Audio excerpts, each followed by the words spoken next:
sat down and wept when we remembered Zion.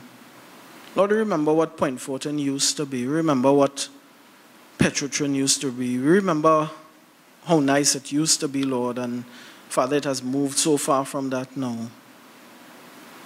Help us to do the things that are necessary to make our homes, our lives, our community good and joyful and productive again. Father, help us not to continue in the same way, expecting a different result. Father, we pray that everyone here would look to you because you are mighty God and you are God of change. You are God that is able. So we're praying, Lord, that you'd move us to seek the opportunities that you present. Move us to take the windows and the doors that you would open for us, Lord. And Father, help us not to continue in the same ways, but to find the way that you make for us, because you are a way maker, Father. There's no one else like you. Lord, you are a safe place. You are a refuge and our strength. So we're asking for your guidance this evening, Lord. We're asking for your wisdom. We're asking for holy boldness, Father. We're asking for deliverance. Father, we thank you in the name of Jesus Christ. Amen. Let me invite you to remain standing as we all sing the national anthem of the Republic of Trinidad and Tobago. Forged from the love of liberty in the fires of hope and prayer, with boundless faith in a destiny we solemnly declare. Side by side we stand, islands of the blue Caribbean Sea, this our native land. We pledge our lives to thee. Here every creed and race finds an equal place, and may God bless our nation.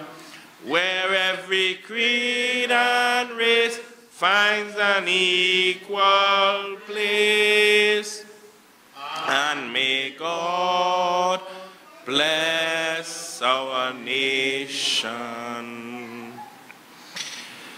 I think we should give ourselves a round of applause for that powerful rendition of the national anthem. And it says something, because it says that those of us in this room, we are patriots. True patriots. And it's something we should feel proud about. This evening, you would have left your homes. Some of you, your family, some brought their families, to come and talk about something important. You see, a great wrong has been done to Point Fortin, a grave injustice.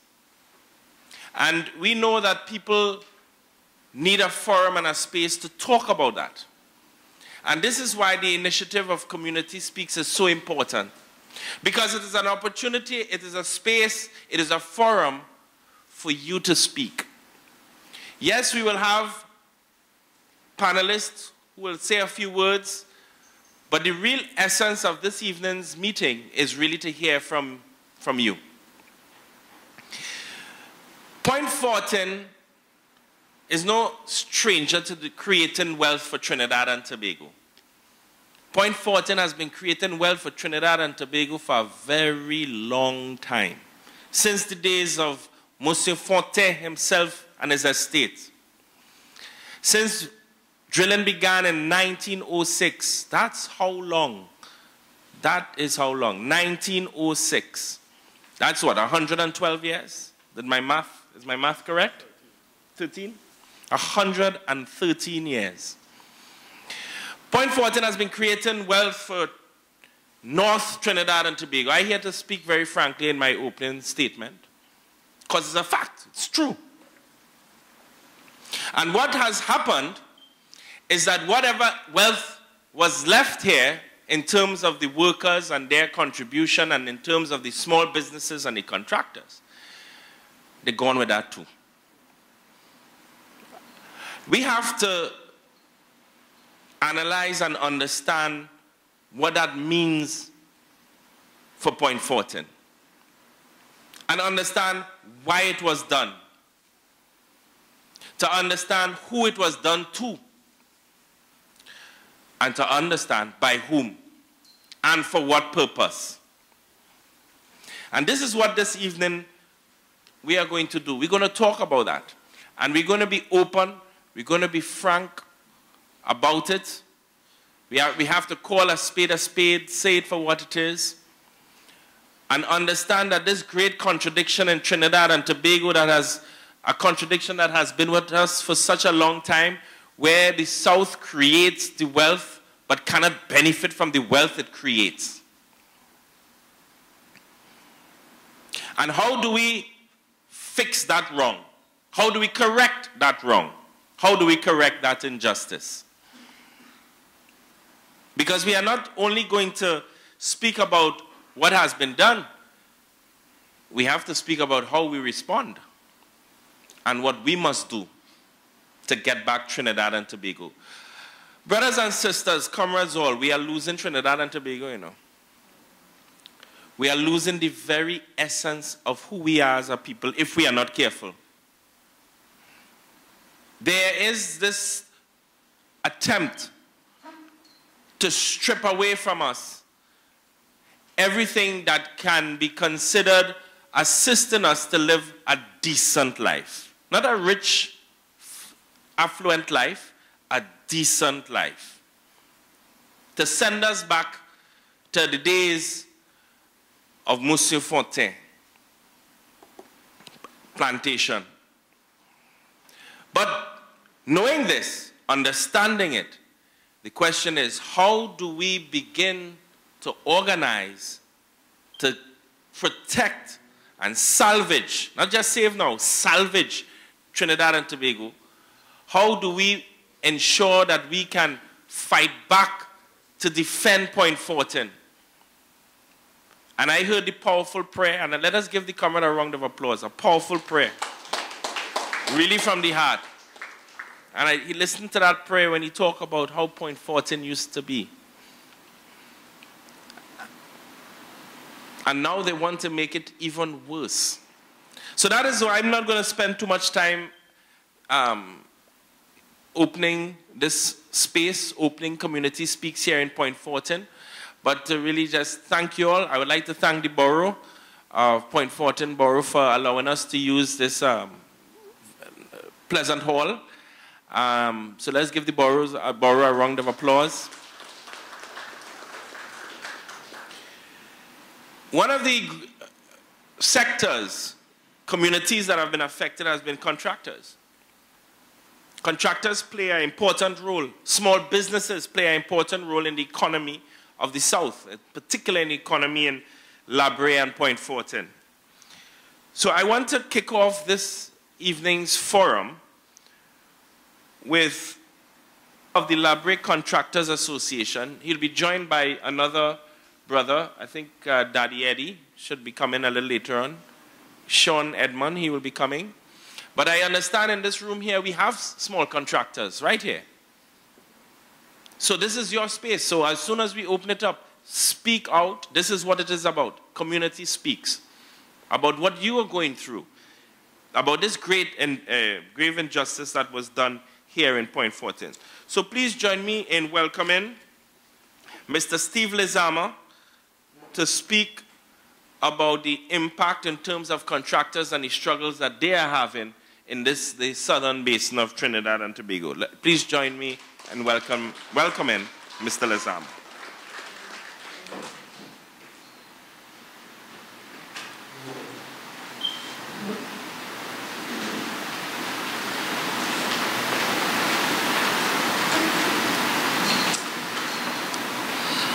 Can I take it? Yeah, sure. Okay, good night, everyone. Thanks for coming out once again. As you said, I am here really to speak to the specific circumstances of a particular section of small contractors, that being the Labre contractors. We are all aware that there's been a huge capital development, a capital project, a process plant being built in Union. I think that plant is almost to commissioning now. Based on information, this plant cost $990 million US, right? We had some of the largest contractors in Trinidad working on that job.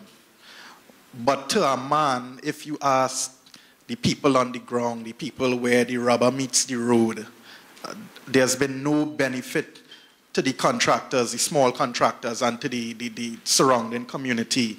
And we've been challenged in that we are the ones, the library contractors are the ones that drive the development ultimately of the community. And we've observed that there's been a tendency to want to push off responsibility. The contractor that has overall responsibility subcontracted work to some of these major subs, and basically it was carte blanche, you know, you do what you want. These guys, they're small, so let's operate from a might makes right perspective, you know. We tell you what it is we want to pay. We don't care if you can actually do the work for that. Take it or leave it. And our solution has been to try and come together, to share resources, to share expertise, to share knowledge about what it is gets done on the plant, how we perform certain works, and to present a unified front to some of these larger subs in trying to get smaller work packages done and trying to get proper compensation. Now, it's been a struggle. I mean, if you talk to individual members of the association, they will give you their experiences, and it has not been easy. But because it has not been easy, that we believe that there's no reason for us to stop.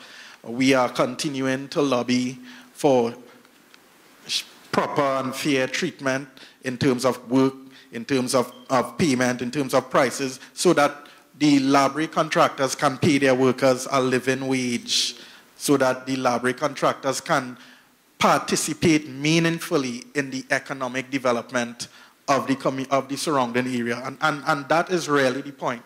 We have to, among ourselves, figure out a strategy to, in essence, speak truth to power and say that we want to be involved in a meaningful fashion in the economic development that is taking place in our communities, because for far too long we've heard multinationals or who have you, plant operators, come in spouting the same platitudes about we will help uplift your community and we intend to spend X amount of $1 million to improve the community and do this and that and the other.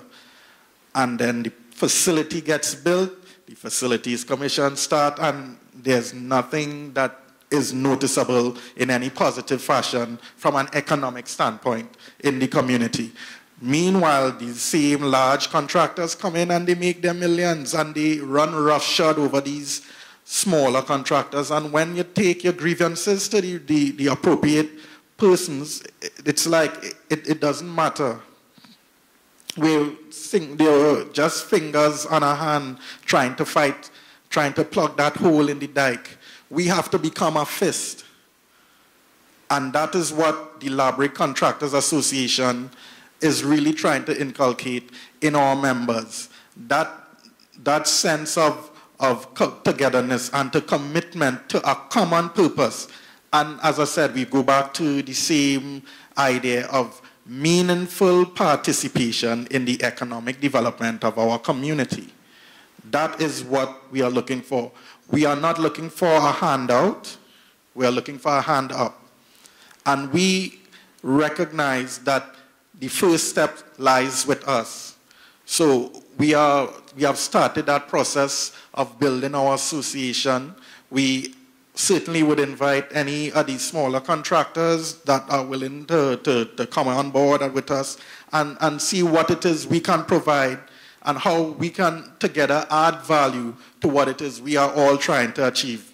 Because the system as it is, the conditions as it is not working. It's not working for our benefit. we are fed up of seeing the same 5 contractors get all the contracts, you know? So basically, we just want to tell you that there are associations out there that really cater to some of these smaller contractors, that have associations with other groups that can really help add value to where you as small contractors may have a deficiency. Reach out to us, call, email, we'll certainly communicate with you and help you build your business and help you in a way that you can now meaningfully progress towards what we all think is the ultimate goal, as my colleague said, living a decent life. All right? Thank you.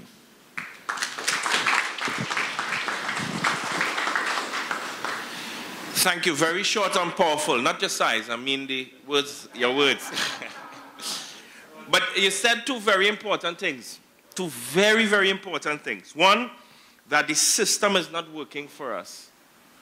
And we have to think about that. The system is not working for us. Because it's the same people getting the same contracts, the same small group of elites accumulating more and more wealth as they strip what little we had, they strip that away from us. And the second thing you said, the meaningful participation in the economy of the community. You see, what is happening is this construction of a society where the only participation in the economy of the community are big companies and multinationals. So that indigenous organizations, indigenous businesses are not being able to participate in the economy of the community. Because if the local indigenous businesses are participating in the economy of the community, the wealth is staying in the community. As we talk about wealth creation and we talk about organizations that really are for us, I want to bring on the next speaker who's going to speak about another very important people's organization, and that is the credit unions. And the role of credit unions, the impact on credit unions in terms of how decisions are being made that affect the lives of ordinary working people. And one such organization that is a people's organization, working people's organization, is the credit union. So we have Brother Brian St. Louis. He is retired from TSTT with over 20 years experience in the credit union fraternity. He was an officer of the Communication Workers Union for over 36 years. And he is going to speak to us in terms of the importance of credit unions. Please join me in inviting.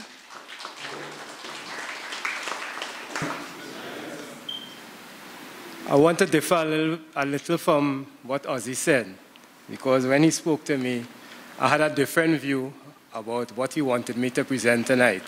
So I just want to differ a little bit.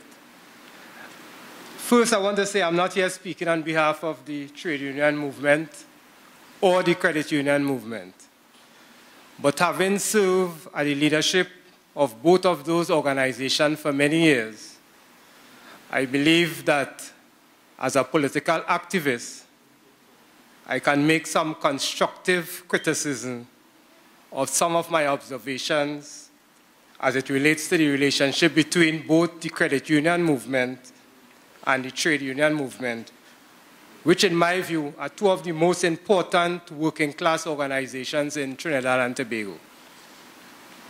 When I look across in the hall here, I could safely say that everybody here are working class citizens, correct? All right. The term working class is a socio-economic term used to describe persons who work for wages, especially low wages, including unskilled and semi-skilled laborers and their families. Unemployed persons or those supported by a social welfare program are also considered working class citizens.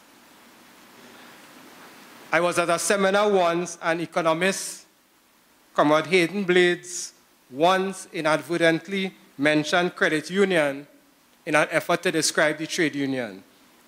He was, however, quick to state that both movements are one and the same. And he was correct, because the trade union is an organized attempt by workers to improve their status by united action. And the credit union is a member-owned financial cooperative controlled by its members and operated on the principle of people helping people, providing members credit at competitive rates, as well as other financial services. If you look at both definitions, you will reveal that they have the same intent. In preparing my discourse for tonight, I decided to look up the definition of the words service and representation, two words which people use interchangeably without realizing that the definitions are quite similar. Service, by definition, is the action of helping or doing work for someone, and representation is defined as the action of speaking or acting on behalf of someone. Politically, however, representation is defined as officially helping people and making decisions for them. A careful analysis of these definitions suggests that service and representation can be more appropriately defined as the principle of donating time and energy for the benefit of other people in the community as a social responsibility rather than for financial reward. And that is the key point here, rather than for financial reward. The important words here are social responsibility and financial reward. But the most significant of all should be donating time and resources. If we apply the industrial relations tool of a performance appraisal to the trade union movement and the credit union movement, in that respect, what score will you expect? Let's look at some pointers. When decisions are made on our behalf without consultation, can this be defined as service or representation? Are we kept up to date on the stewardship of our representatives in the parliament at any time during their term of office? Well, the officers of the credit union movement and the progressive trade union movement will get a full score for these objectives, because we also report and consult our members. Are we as members allowed the opportunity to contribute meaningfully on decisions affecting us? Again, full score to the both working class movements, the credit union and the trade union movement. So while it is easy for officers of the credit union and the trade union to get a good performance appraisal, the same cannot be said for those other so-called servants of the people who occupy public office and boast of serving the people. Additionally, who else practices good governance, democracy, and transparency? Of course, I can proudly say only the trade union movement and the credit union movement. In the credit union movement, as well as the progressive trade union movement, service to the people in most cases is a voluntary one. Its value, however, cannot be measured.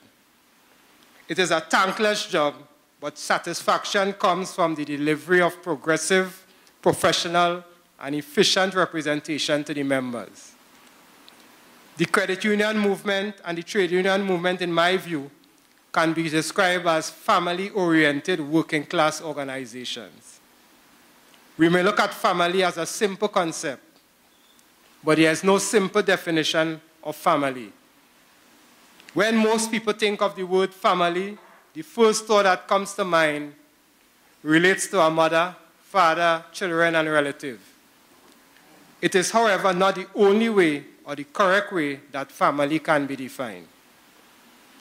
While the direct legal and genetic relationships we share with others can help us create our definition of family, there is more to family relationship than these basic concepts.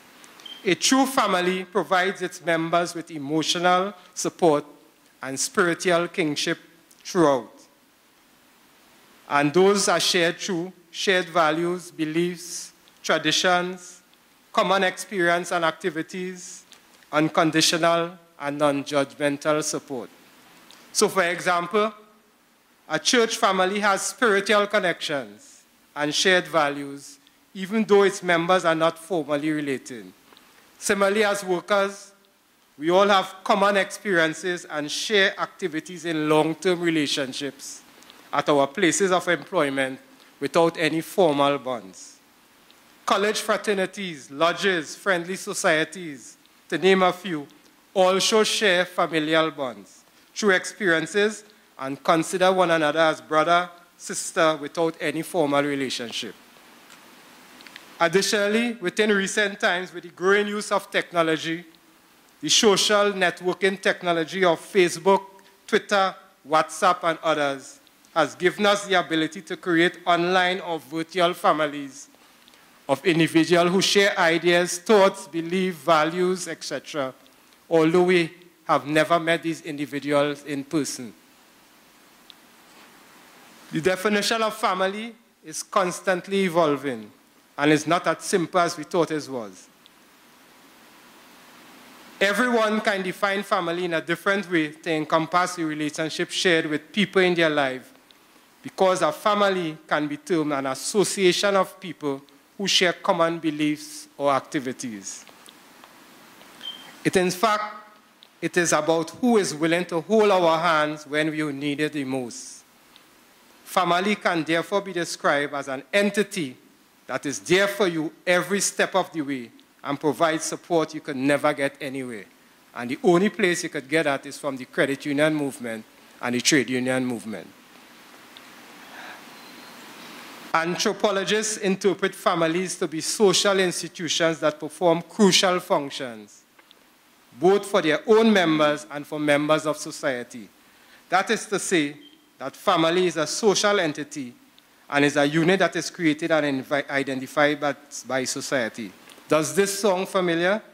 Well, I think so, as the credit union and the trade union movements are two such social entities, and as working class institutions, they both share the same database of members, you, the family of workers. If properly structured as a unit, the trade union and the credit union family will be given real meaning to the word family, which will bestow upon us as working class citizens the collective power to withstand all kinds of trials and tribulations. The opportunity is here now, and as a working class movement, we must not let it get away from our grasp. As members, or should I say as family, we must never forget that the trade union and credit union are there for us every step of the way. As such, I suggest that the trade union and credit union movement should do all things necessary to form meaningful alliances with each other, inclusive of the Cipriani College of Labor and Cooperative Studies, with whom the same database of members is shared. As working class organizations, we are all related, but the existing relationship does not give any indication that we are really part of a family, and this must be of concern to us. Our members hold leadership positions in all of these organizations, but we are having difficulty forming meaningful partnerships. And that is a real concern, because in almost every credit union, leaders of the trade union movement hold high office. And if we can't get them at that level to form a bond between the credit union and the trade union, we have a problem. Did the credit union movement speak out on the recent retrenchment at TSCT, the recent retrenchment at Petrotrin, where most of their members exist? We didn't hear them. It is time that these working class organizations appreciate the importance of each other and begin the dialogue to become real partners, as they are in effect the parents of the same children who are crying out for financial stability, knowledge, education, social justice, and equity. These organizations all have a role to play in that regard. But to satisfy the needs of the working class family, there must be advocacy and unity on political, cultural, educational, social, and economic activities which are affecting all of us. Advocacy is important in the pursuit of interests, and we have been lacking at that area for quite some time now. Further, as working class organizations, we cannot continue to limit our roles in the case of the trade union to industrial relations, and in case of the credit union to financial services to our members. This, in my view, is an abdication of the duty as important social partners in the society. We are responsible as trade unions, credit unions, cooperative, economic enterprises, and self-help organizations for playing a role in uplifting the socio-economic condition of our members and their communities. In that regard, we must be able as working class organizations to influence economic, social, cultural, and political issues that affect all our members. In the process, we must now not, however, forget or ignore the power of propaganda and the media, which also is a form of service as they provide information and represent the views and thoughts of people. Propaganda and the media, via talk show hosts, columnists, letters to the editor or editorials, Facebook postings, all act as powerful, influential representatives of the people, and if not properly managed or harnessed, have the ability to influence public opinion, negatively or positively, dependent on which side of the political divide the pendulum swing. Remember the con job that was done on Petrotrin workers? Propaganda. In that regard, we have to ensure that we use every available avenue to let our views be heard and aired, as these media may also have a political bias and in the process portray themselves as serving or making representation on issues affecting us while they have no credibility to do so. Now is the time, therefore, for us to mobilize our citizens, credit unions, cooperatives, trade unions, and civil society organizations, and also like-minded political organizations to take up the mantle of leadership to create an equitable society and ensure that we all benefit and share in the resources of our nation. I trust that I've provided enough thoughts and ideas to begin the conversation on the role of the trade union movement and the credit union movement as working class organizations, and the role they must play going forward in the current political, economic, social, and cultural landscape. I also hope that I have aroused your thought processes enough to provoke each other to get involved and let us change the narrative, so that collectively we could create that true family unit of sister organizations. For after all is said and done, in the words of Lord Nelson, one of our renowned cultural artists, all are we is one family.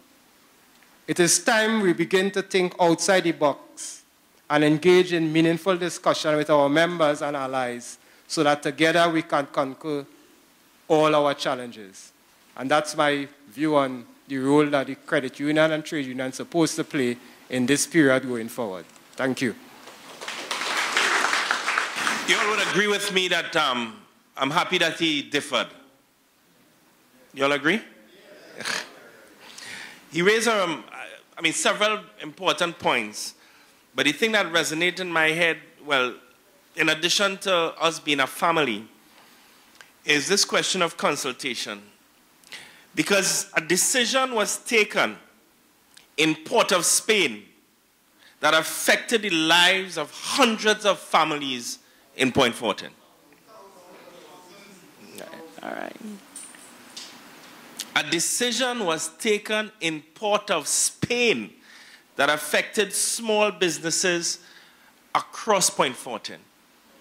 No? A decision was taken in Port of Spain that is decimating the economy of Point Fortin. And my question to you, before that decision was taken in Port of Spain, were you, the people of Point Fortin, ever asked a question? like some of you all were asked. So I'll have to repeat it. Before that decision was taken that affected the lives of thousands of people in Point Fortin, were any of you consulted and or asked a question? And that is what is fundamentally wrong with Trinidad and Tobago. The next speaker, when we talk about affecting the lives of thousands of people, it is not just a number. It is real human beings who have dreams, aspirations, a sense of dignity and self-worth, real flesh and blood. So the next speaker to share her experience is none other than Comrade Crystal Bernard, an ex-Petrotrin worker, a mother of four,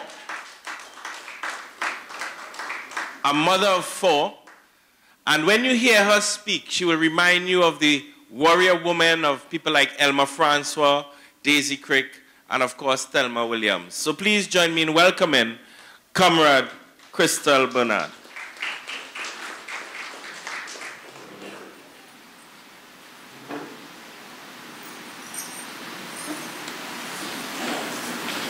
A pleasant good evening to the members of the head table, the political leader of the Movement for Social Justice, Comrade David Abdullah, and all the members at the head table, members of the labor movement, special invited guests and stakeholders, and even more so, special good night and welcome to the residents of the Point Fortin and Labrie areas. When I got the message that I was going to be asked to speak tonight, I immediately began to panic. You see, despite the description that Comrade Ozzy gave, I never really saw myself as a public speaker. At times, if I'm a part of a gathering and I'm pressed to speak, I would say what's on my mind, give a contribution based on the conversation and the topic at the time. So my dilemma was, what do I say? Should I speak about the history of this country and the struggles of the working class, the sacrifices made by our forefathers, sacrifice of life and time and limb? But Comrade Abdullah is a walking encyclopedia, so I am sure he is capable of presenting these topics. Or maybe I could speak about the political, economic, and social climate and how it's affecting us today, where we have come from and the direction each administration takes this country. But again, Comrade Ozzy is also a man of a great wealth of knowledge. So the question remained, what do I say? What do I say when politicians are playing games with our lives and the future of our children? What do I say when our communities are being raped and the potential of our children and youth are being starved because of the mismanagement of our assets and facilities? What do I say to the conscious, responsible, hard-working parent who taught their children from infancy that education is the key to social mobility, and after making the sacrifices, putting in the work, and graduating from university, that son or daughter has to contend with not only the 5,000 plus tertiary level graduates that pass out of our universities annually, but now the 7,000 plus persons unemployed by way of the closure of Petrotrin, thousands from TSTT, thousands from IOCL and other contractors, and many more. I know one such graduate. Today, he is selling fruit to pay his bills and assist his family. His father being a temporary worker for years and went home with next to nothing. Don't get me wrong, comrades. There is honor in hard work and dedication, but our youth and their parents are making the sacrifices with few meaningful job opportunities available to them. People are just not getting jobs. What do I say, comrades? And then I decided, my apologies, I think I skipped a page. What do I say to a mother now unemployed by the closure of Petrotrin or TSTT or IOCL? no severance, back pay just went to pay off bills, and nobody wants to employ her because she was unfairly and unjustly branded as lazy by our leaders. She has bills to pay, children to send to school. What do I say to her? What do I say to the father who has boy children looking up at him? Because he too has apparently been blacklisted. He was the example of manhood to his boy children, and now he is depressed.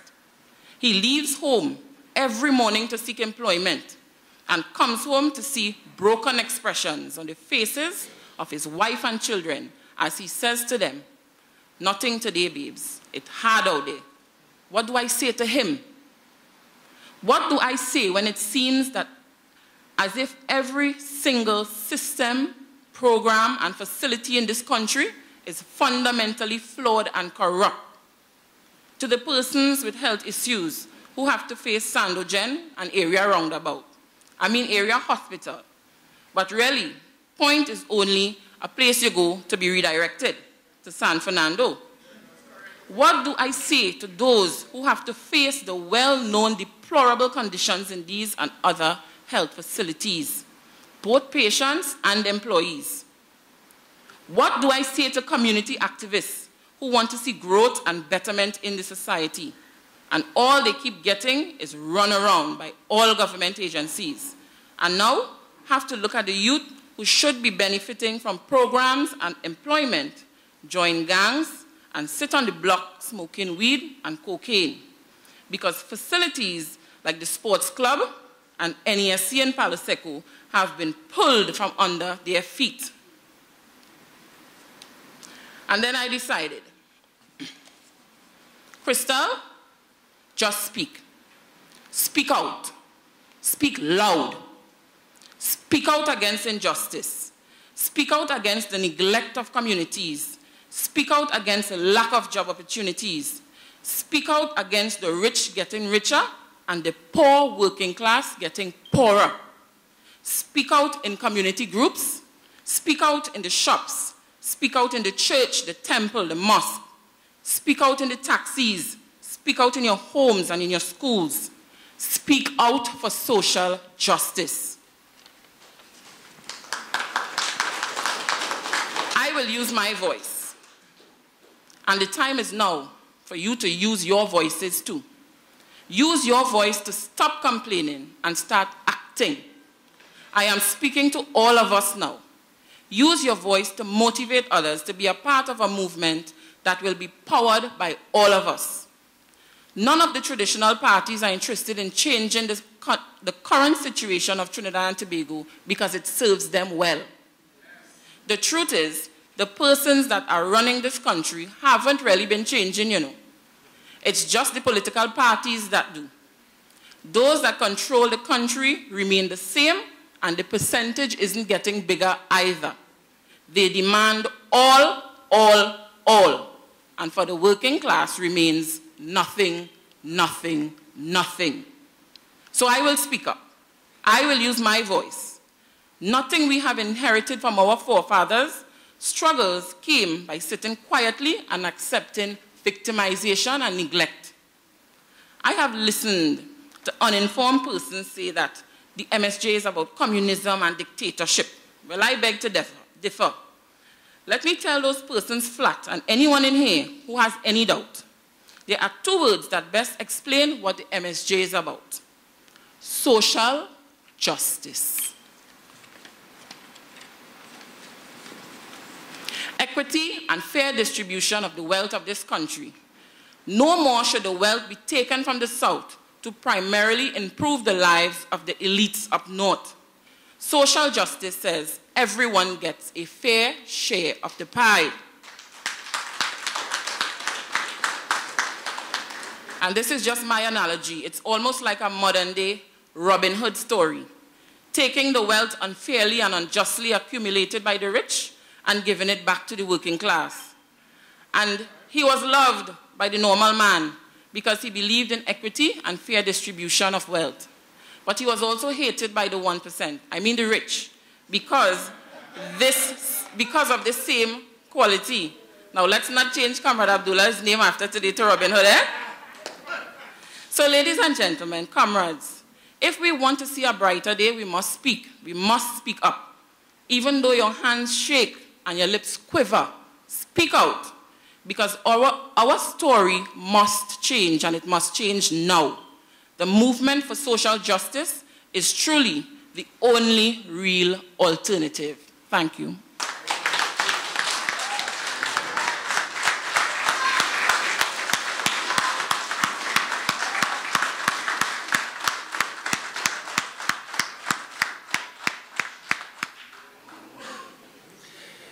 You see why we asked her to speak? You all agree that it was a good decision to ask the comrade to come here and share with us this evening? Thank you so much. What the lives of ordinary people really is. Something precious, something very, very special, and it's something very powerful. And that is what they fear. They fear us opening our eyes, our consciousness raised, holding our heads up high as we take back what is duly ours. Our sweat, blood, and tears is what created the wealth in Trinidad and Tobago. And therefore, it is time for us to collect our just due. The next speaker is young. But he has young, I will still stick to young, but he has a huge, huge, huge responsibility. He's the General Secretary of the powerful Oilfield Workers Trade Union, an 82-year-old institution that has fought for the people of Trinidad and Tobago throughout its entire existence. It continues to do battle on many, many different fronts. So I know that he has a huge responsibility, but he holds it well. Please join me in welcoming the General Secretary of the Oilfield Workers Trade Union, Comrade Richard Lee, himself a former Petrotrin worker.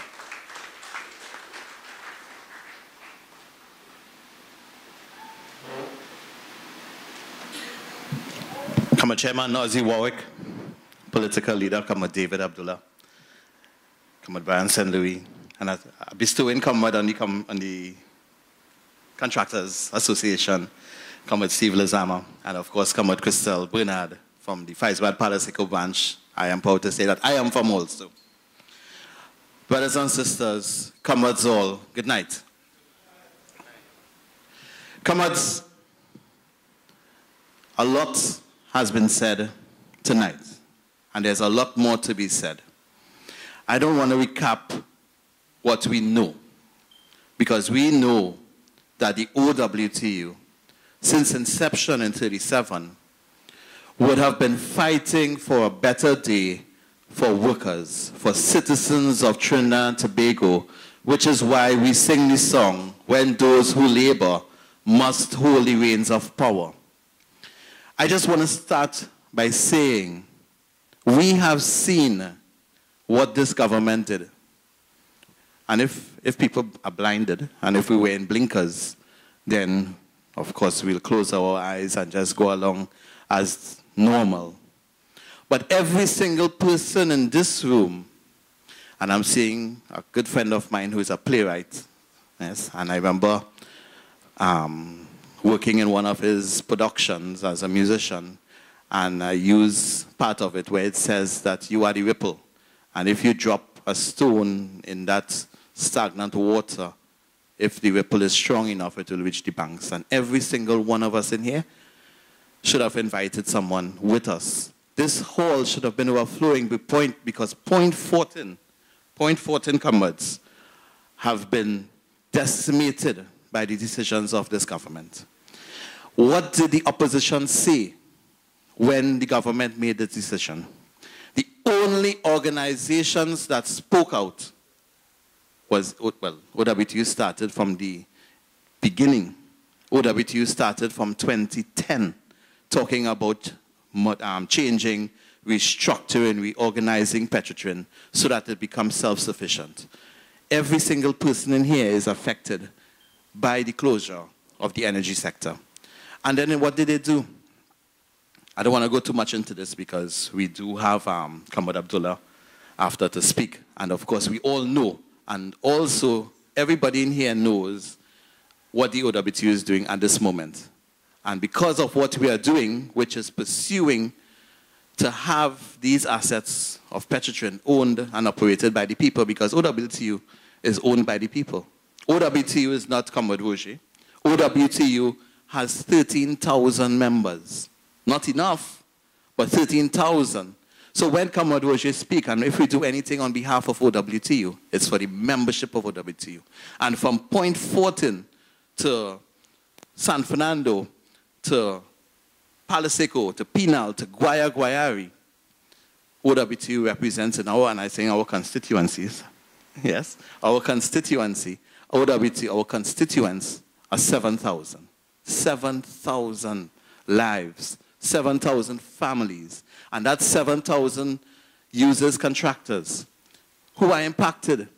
That 7,000 goes to the fish market. That 7,000 spends in their own community. So communities are destroyed. Families are destroyed. I have letters coming to me asking from comrades who worked before, comrade, can you help me get something? 7,000 people, comrades. And if we don't see that to create the change, and you're sitting here with the only reasonable, logical, justifiable persons to represent us under the leadership of Comrade David Abdullah under the MSJ, then I don't know. Something has to be wrong. But we have to support Comrade the MSJ going forward. I'm saying that as the General Secretary of the OWTU because we have the same ideology, and that is for the best interest of the workers, citizens of Trinidad and Tobago. But comrades, I just want to say, the struggle is not sitting, well, this is a part of the struggle, but the struggle is not having some of the leaders write letters, some of the leaders attend a meeting. You know where the struggles are? The struggles are on the streets. We started this struggle on the 28th of September 2018 on the streets. We called the workers. We went on to the 3rd, 4th, and 5th of October on the streets. We completed that walk that started way back in the 70s. Yeah? And under this OWTU, this leadership, Comrade Roger, we completed that march. But where were you on the day? That's why I'm not asking you to answer, of course, but where were you on the day? Were you with us when this government pulled this hood over our eyes? Well, not ours, but some of our eyes and told us that Petrotrin was running down. What is happening now? No regular fuel. Fishermen has to face the cost of super. So that means for Lent, I'm Catholic. For Lent, fish is $50 a pound. 50. But you don't have a job to pay for it. I hear someone say 60. Right? But you do have a job to pay for it. How are you going to buy fish to start with? Fish is healthy food. Well, not now, because I understand this new disposition called heritage have all different kind of fluids leaking into the sea. So you might have heavy metals, lead, and all the other things. But, comrades, we have to take the battle to the streets. And I don't want to be very long because I know every single person in here have something to say. I just want to say we have comrades, where Comrade Roger will be addressing the masses on May 1st. I think it's a Wednesday. Wednesday, May 1st. We started the ball last week, Thursday, where he addressed thousands who came to the meeting. And he's going to give a response on Wednesday, May 1st, 2019 at OWTU. So we have to come out, comrades. I'm asking here, is everyone going to come out to support their own interest on May Day? Yes? Come on, Ozzy. I don't think everybody. Yeah? Is everybody going to come out to support their interest on May 1st? All right. And of course, comrades, we have Labor Day. It wasn't our labor that put them there, because we had to get up on that morning of September 7th, 2015, to go to the polling stations, to dip our finger in this ink and vote. I did. I will say this. It's unfortunate at that time, MSG didn't have a candidate on my side. I live right Buenos Aires. We haven't won this time. Right? I live right Buenos Aires, right down the road from here. Yes? But we needed change from the past people who were there. and we decided we're going to do a certain thing, and we know the history, that's where we are now. Comrades, we have Labor Day. We have May Day.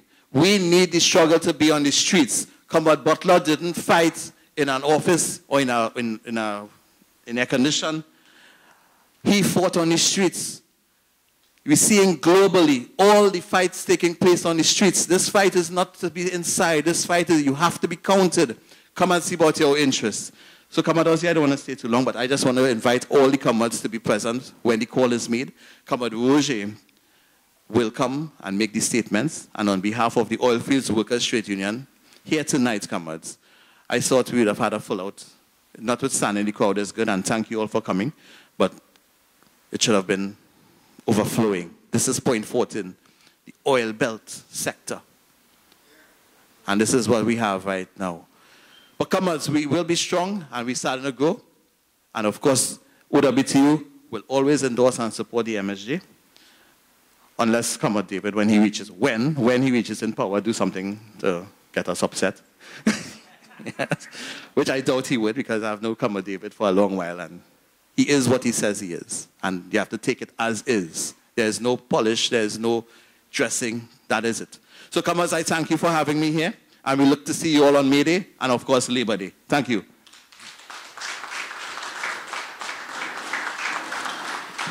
Thank you very much, Comrade Lee. May Day is not just an abstraction. Look how real this thing is, eh? May Day celebration every year is to recognize the struggle for an 8-hour workday. My understanding, unless my information is incorrect, that Heritage and all of them have people working 12-hour shift. A lie? So I know that this struggle for 8-hour workday is now in jeopardy. But at the same time, I have a feeling of optimism, and I'll tell you why. It is because of where I am. One of the strongest showings for any demonstration, any action taken by the OWTU, representing in a strong and powerful way the people of Point Fortin, is the Trinma branch. And I expect nothing less.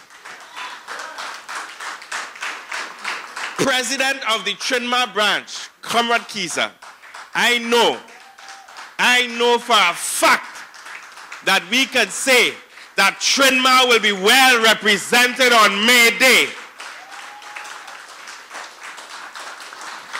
Joined by the contractors. Oh, I didn't hear clapping there.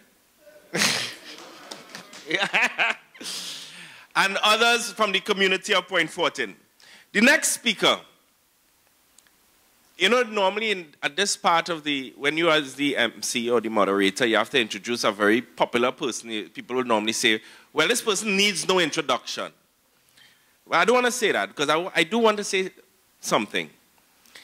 This person who is about to speak to us this evening has given his entire life to fighting and struggling for ordinary working people in this country. He turned 20 when he was running as a candidate in Pune, some umpteen years ago. And from even before that, this comrade has never, ever veered off the path. It has always been an honor for me to work with the comrade as my political leader. As Comrade Lee says, what you see is what you get. And to show the integrity of the comrade, when he realized nonsense was happening, he had no qualms in walking out. We can't say the same for others. So I know, please join me in giving him a warm Point Fortin welcome. Comrade David Abdullah, fighter of the working class, fighter for Trinidad and Tobago. Thank you very much, Ozzy. Thank you very much, sisters and brothers, for that very, very warm welcome and greeting. And I want to also greet all my colleagues at the head table. Ozzy Warwick, of course, who is chairing this evening.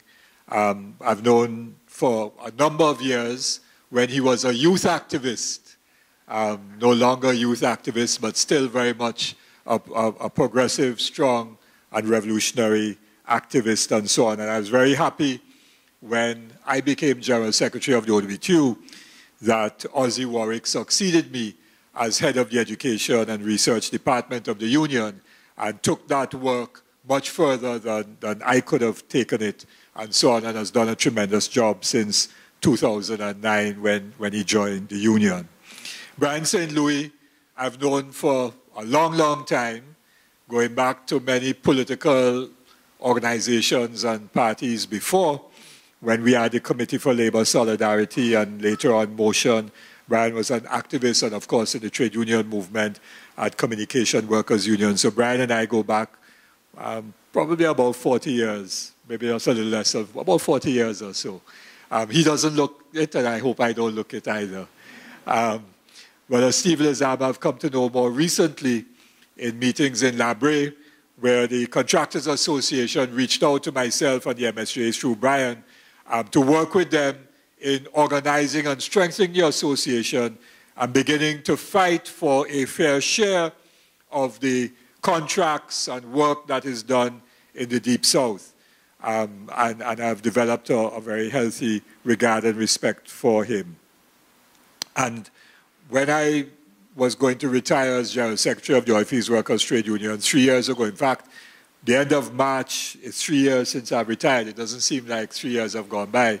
But I was very confident that I could leave the union and so on, because Richard Lee would be a very worthy successor as General Secretary. And I was actually hoping that I could have left a year or two before, but Richard had just come on the executive, so the timing wasn't there for me to leave earlier. But I'm sure that, well, I was sure when I retired that the union's administration would be in very good and capable hands of Comrade Richard Lee. Crystal I've known for a lesser time, but we interacted when we were working on some ads for the union during the Petrotrin struggle. And she was one of the faces of a Petrotrin worker. There were a number of faces of a Petrotrin worker, both in print ads and in radio and TV ads. And Crystal, you heard her passion in those ads, but I heard it even more powerfully here tonight. And so I want to especially recognize Crystal, not only because she's the only woman on the panel, but because she spoke from her own heart and her own experience. And there's nothing more powerful than that. As we go around the country, Crystal is going to be, I'm sure, one of our main platform speakers, because she can communicate in a way that I can't, because I didn't go through the pain and the hurt that she has gone through. So thank you very much, Crystal. Sisters and brothers, comrades, we are at a critical moment in the history of Trinidad and Tobago. Critical moment. We have 2 elections coming up. Local government elections supposed to be this year, 2019. General elections, even more importantly, supposed to be 2020. And therefore, those elections pose both an opportunity for us as well as a crisis. And we all have heard it said before that the Chinese lettering or character for crisis is the same as for opportunity. So we are faced now at this critical moment of crisis in our country and crisis in our lives, with an opportunity to bring about real change. And I'm going to speak about that a little bit later on, but I also want to identify, as we face this crisis, some of what we have to choose, because life is always about choice. We always make choices in life. Make choices about how we are going to invest or save our money. We make choices about the partner that we want for life, or maybe for a short time. And therefore, we make choices about where we live, where we work, where we worship. We make many choices in our life, whether we gamble or we smoke or we drink. All of those are choices that we make in life. But those choices that we make, while impacting upon us on a daily basis, will pale into insignificance when we decide to make a choice about who is in charge of Trinidad and Tobago from 2020 onwards. Because you see, who is in charge of the country, that choice we make will impact upon our lives for every day of the week, every week of the year, for the next 5 years. And that, therefore, will force us to make other kinds of choices in our life. So, therefore, what we think perhaps as not being an important decision or important choice is, I suggest, in this moment of crisis, going to be the most important choice that you have to make for very many years to come. So, why am I making such a strong statement? I'm making such a strong statement because my understanding of politics has always been that those who control the power of the state will use that state power in the interests of certain people. And those certain people that state power has been used in the interest of from colonial days to now is the elite. Call them 1%, and when I talk about 1%, I don't talk about an ethnic group. So Trinidad ain't talking about an ethnic group. I'm talking about 1% as all of those, whether they're Syrian, Chinese, white, African, Indian, I am talking about all of those who control as 1% the vast majority of the wealth and income of Trinidad and Tobago. And that includes the multinational corporations, because they are the biggest part of the 1% of our country. So, those elites have always benefited from the people who control state power. And we learned that lesson most significantly with the closure of Petrotrin. We learned that lesson because the union fought the best fight it could fight.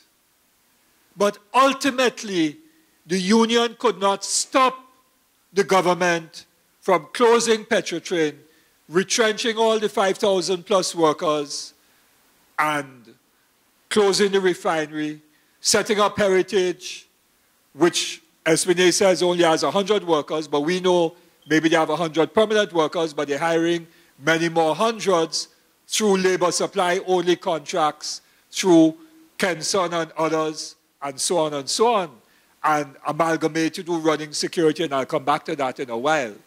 So, the union fought the best fight it could fight, but it could not stop the government from doing what it did with Petrotrin. Why? Because of state power. So the union was not only up against an employer called Petrotrin, because if the union was only up against an employer called Petrotrin, the union could have won that fight. But it wasn't Petrotrin, the employer, that the union was fighting. The union was fighting those who control state power. And once those who control state power said Petrotrin would close, the only way that could be stopped is if we got them out of state power. That is the reality of that experience of last year. And so we have never had to face it as crudely as that before, because the struggles before were over wages, other kinds of things like that, where it wasn't the state intervening in that kind of way to attack the union. Yes, there were attacks, but not that kind of way where the state, those who control the state said, listen, I now have the opportunity to weaken the trade union, to try to break and destroy the progressive trade union movement, which is why they also send home workers at TSTT, because they don't want that credit union, trade union mobilization against them. So therefore, who controls state power, we now can see, becomes critical to our lives, as we heard from Crystal. So sisters and brothers, we are faced with a reality. 2020, close your eyes. Election night, whatever time, whatever day of whatever month, maybe September, August, October 2020, election night. And you're hearing the radio and the television commentators and the analysts, and they count up the votes and the seats and so on. And they say that Kamla Persad-Bissessar and the UNC have won, with Ramdeen and Munilal and Gopi Singh and all of them in power. And you wake up. What was that? A nightmare or a dream? I ain't hearing you. And Kamla now today trying to dress herself up. So if you hear the ads on radio advertising Kamla to talk at UNC Monday Night Forum, and you're saying she's a fighter for social justice. Well, let me say something about that. You remember the little story that we used to read, I used to read for my children, and I suppose my parents read for me, Little Red Riding Hood? Little Red Riding Hood had a grandmother, and the grandmother went out, and the wolf ate the grandmother, but put on the grandmother clothes, and came and say, you know, trying to get Little Red Riding Hood, and Little Red Riding Hood walking and saying, but Granny, that ain't looking like you. That don't sound like you. You know, your teeth too big or your whatever. You remember that story? Well, that is Kamla. Dress herself up like Little Red Riding Hood grandmother, pretending to be for social justice like a grandmother, when really she's like a wolf looking to devour in corruption the resources of Trinidad and Tobago. So we have to put that one side. Then close your eyes again. Election night 2020. Analysts, radio, TV, and they announce Keith Rowley and the PNM backing government. What is that? Dream or nightmare? I ain't hearing you. Like, are they sure? Are they sure? Keith Rowley, who destroyed Petrotrin, but didn't just destroy a name called Petrotrin, you know. Didn't only destroy that, destroy the oil fields because production has fallen. I don't know what production in Trinidad fields, Soldado fields are now. 12 and 14 down from what, 21, 23? So almost half. Almost half. Refinery closed down. Don't know what, whoever get the refinery, I'll come back to that in a while. Don't know what the condition of the refinery will be. And Paria, and so on. And the landfills, okay? But by destroying that, you're also destroying Lake Asphalt, because Lake Asphalt had no bitumen. So imagine Trinidad and Tobago with an oil industry since 1906. With the first oil refinery built right in Point Fortin by UBOT, United British Oilfields of Trinidad, which was a subsidiary of Shell, which started up operations about 1908 or thereabouts. We now have to import bitumen from Barbados, which have a refinery that's smaller than number 8 topping in Pointe-à-Pierre. They're producing less oil than Forest Reserve was producing. We imported bitumen. So we use foreign exchange to import bitumen from Barbados. Well, Lake Asphalt bound to bust with that. And Paria was always bound to bust if all they were doing was importing fuel. And look at the thing. Robert Riley, big consultant to Petrotrin, part of the whole closing down and so on. Lisa Ali was the head of the transition team for Petrotrin, BP person, Riley BP. The man who was chief financial officer was a Campbell, Nigel Campbell or something like that, right? He was ex-BP. And who does Paria import fuel from? BP. So Rowley destroyed our local productive capacity. That's what he destroyed. But he did more than destroy productive capacity. He destroyed and is destroying the lives of thousands and thousands of people in Trinidad and Tobago. And that is why I said recently, when the Paria issue came out, why I said that I and the MSJ, we charge Rowley, Franklin Can, Espinay, and others with high economic crimes against the people and nation of Trinidad and Tobago.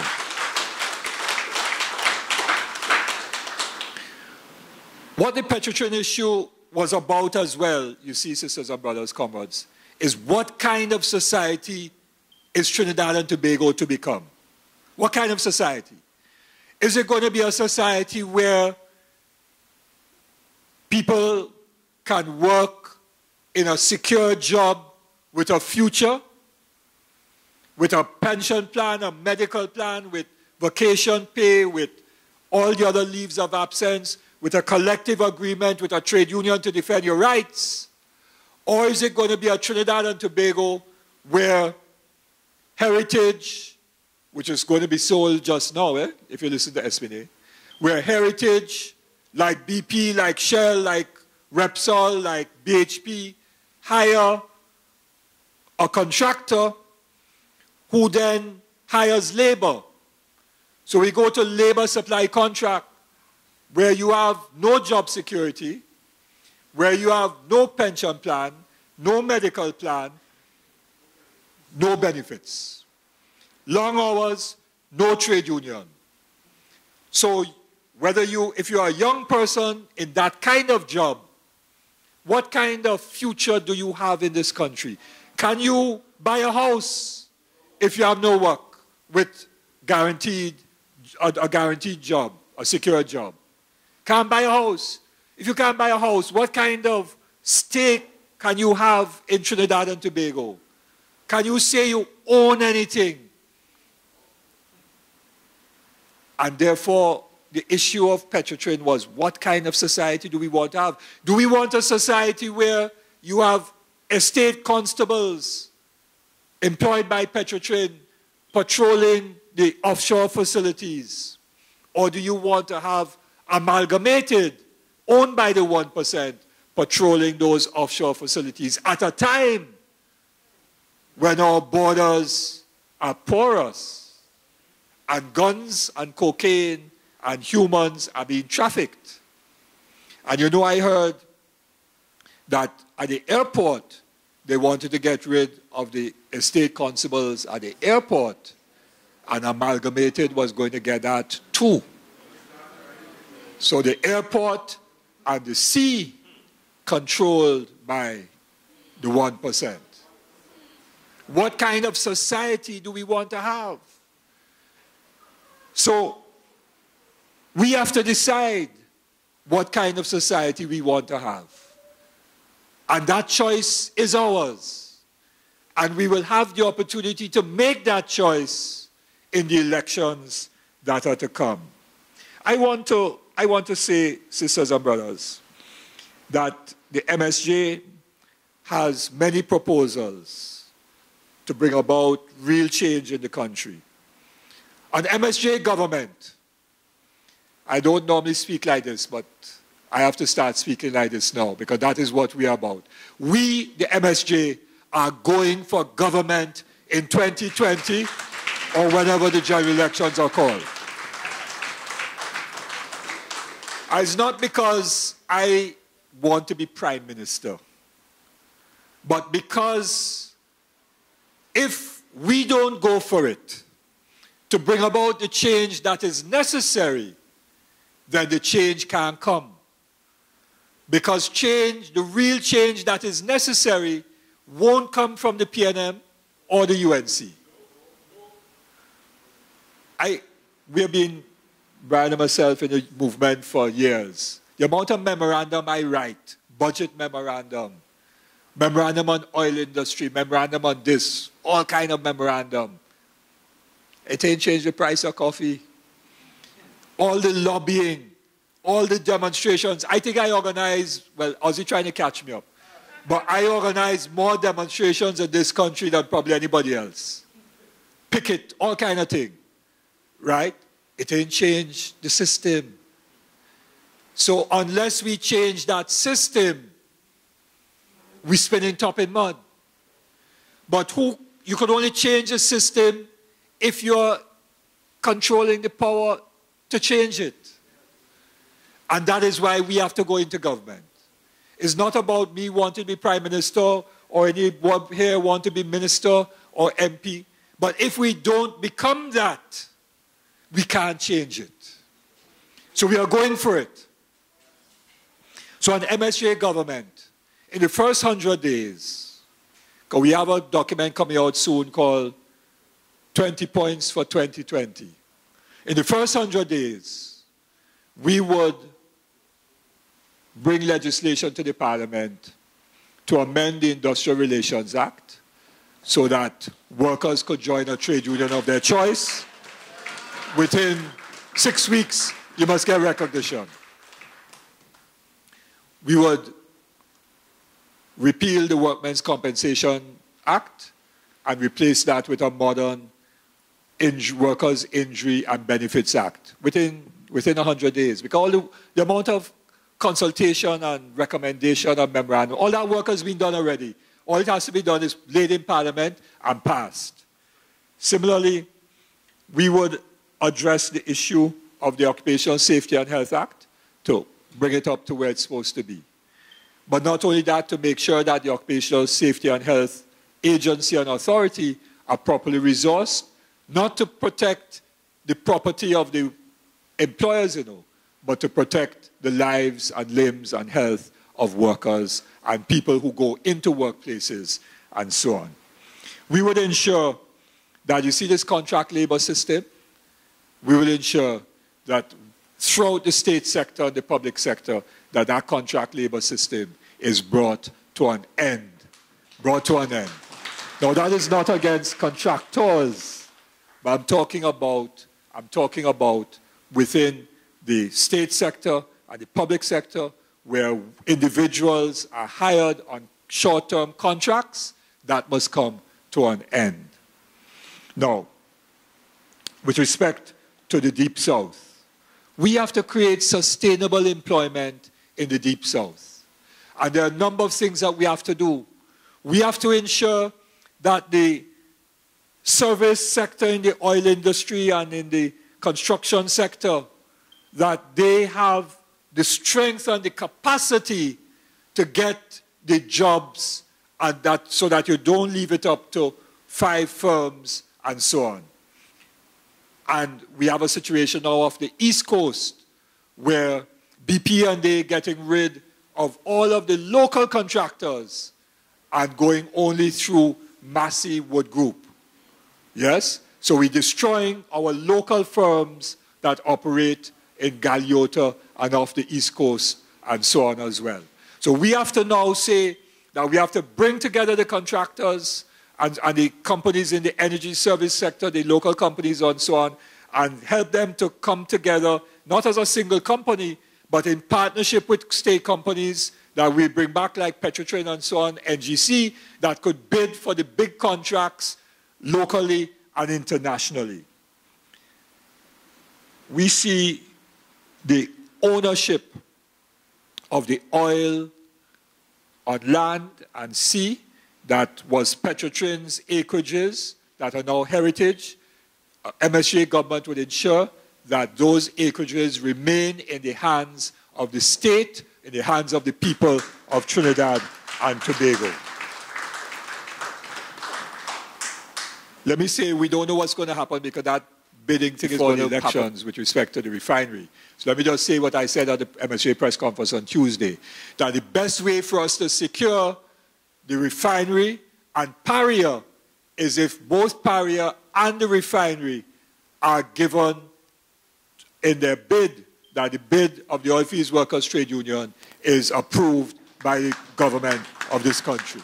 That is the only way that we could be sure of trying to secure jobs and the assets in the interest of Trinidad and Tobago, that the OWTU must get the refinery and Paria. We see the resources of the Pitch Lake being central to our country's development. We see the whole Southwest Peninsula with fishing and agro-industry and agriculture being critical to this employment of people and to economic activity in the Deep South and to Trinidad and Tobago. We see the linking of Faizabad with a national museum of labor heroes and a labor heroes park, together with an oil industry museum located in Faizabad, where children and foreigners could come and learn about the oil industry and the history of the oil industry, and linking that with the first oil well that was drilled in Aripero, and then linking that with the Pitch Lake, and linking that with the site of Banwari Man, which is the oldest human remains in this part of the world. All of that becoming linked up.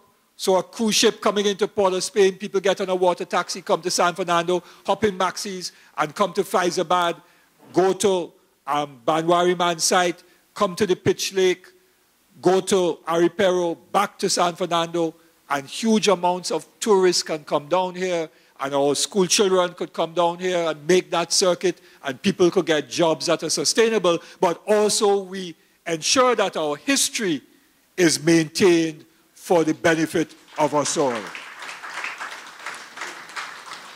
We see the development of communities around sport, and let me just say it is a crime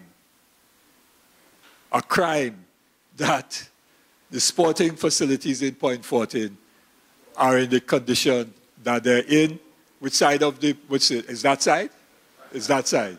That side, right? That side that is in the condition that is in, and that the other sporting facilities are in the condition in. Well, we did a walk with Lauren, who is here, Budu Singh Alexander, and up in Hollywood, there is a small ground, a very small ground, that can't even fit half of a football field, but have a big pavilion. All you know it? Or by you? It have a big, big, big pavilion, not so? So you have a big pavilion and no ground. And Spring Trace, right. And next door, we have a big ground and no pavilion. All right, enough said. So I'm saying that we have lots of ideas which have come out of our long experience and discussion with people in their communities about how we could transform South and Trinidad and Tobago. I wouldn't go into any more because I don't want to let out all the 20 points one time. So I just let out a few. But let me just say, sisters and brothers, in closing. Yourself, 1, 2, 3, 4, 5. I have 5 speakers, and we have 35 minutes. Oh, 6. Check 1, 2. You okay so far? I could work with 7. 1, 2, 2. No, that's 6. 2. 1, 2, 1, 2. Where? 2. Is there someone in the back who wanted to say say something? No. Let's get going. All right, good. 7. Let's get going. Yeah. All right. And that will be it. So you all know your order, right? 1, 2, 3, 4, 5, 6, 7. Beautiful. All right, go. And then after everyone would have spoken, and then we'll just get a response from David. Okay? Okay. Good night, everybody. Most of you may know me. My name is Marlon Richardson. I'm a former deputy mayor of Point Fortin. But first of all, I'm a Point Fortin man. Regardless of party, regardless of what. My brother Ernesto Kiza is a political leader, members of the head table. I have a few things to say. First thing, I was employed in an organization called the National Entrepreneurship Development Company for 15 years. That has shut down in Point Fortin. At a time where Petrotrin is now closed, the opportunities for entrepreneurship, which should be supposed to be a key part in the development, that has gone. In fact, it went before Petrotrin. April 30th last year was my last working day. So imagine that, eh? So I'm home for a year. But I must say, I have 2 brothers who are employed by Petrotrin Home. And not only my 2 brothers physically, but my brothers that I heard for, my brothers and sisters, my schoolmates, my dear friends. The closing of Petrotrin hurt me more than when I was sent home personally. Other than that, what is our next move? I'm not here to fight the government thing. I'm looking for solutions. And I was part of something called the LED, Local Entrepreneurship Development, Local Economic Development Project, of which my partner Ernesto Kiza was also on. And we had some facts revealed. Point Fortin, despite being the economic base of Trinidad and Tobago, had the highest rate of unemployment in Trinidad and Tobago. It's also the most difficult place in Trinidad and Tobago to access and egress. All of this is a serious problem to the development. Point Fortin has existed in what you call a closed economy. Why would I say a closed economy? Your business or your journey starts and finishes in Point Fortin. The reason places like Chaguanas and so have developed is because people have been passing through and doing trade. So we can only hope that finally the highway will come to Point Fortin and open up some economic activities. What is the business plan for Point Fortin? What, comrades, you say great minds think alike. I don't know if I'm great, but I think along the same lines as you. In terms of utilizing the heritage of the Southwestern Peninsula to create both internal and external tourism. We have the massive Point Fortin refinery that has been down there since 1986, closed, doing nothing. Why we cannot turn that into a theme park? Why we cannot put a museum of oil and gas into that refinery? Why we cannot take our heritage as the oil tongue and transfer it? And not only that, culture. Places like Duke's birthplace, Duke's tomb, where Super Blue lived, those supposed to be heritage sites in Point Fortin where we can attract people. The beach was developed. We supposed to have the proposal. I remember when I was in the council, the proposal was to bring the water taxi into Point Fortin so we could have tourism coming into Point Fortin. As a business development officer with Netco for 15 years, small businesses between April and June, 60 to 70% of the income comes, I know why? A little thing called Borody, which is now a second national festival. I heard Gypsy saying that he wants to come to talk to the people at Point Fortin. I have been belching, maybe it's who say it.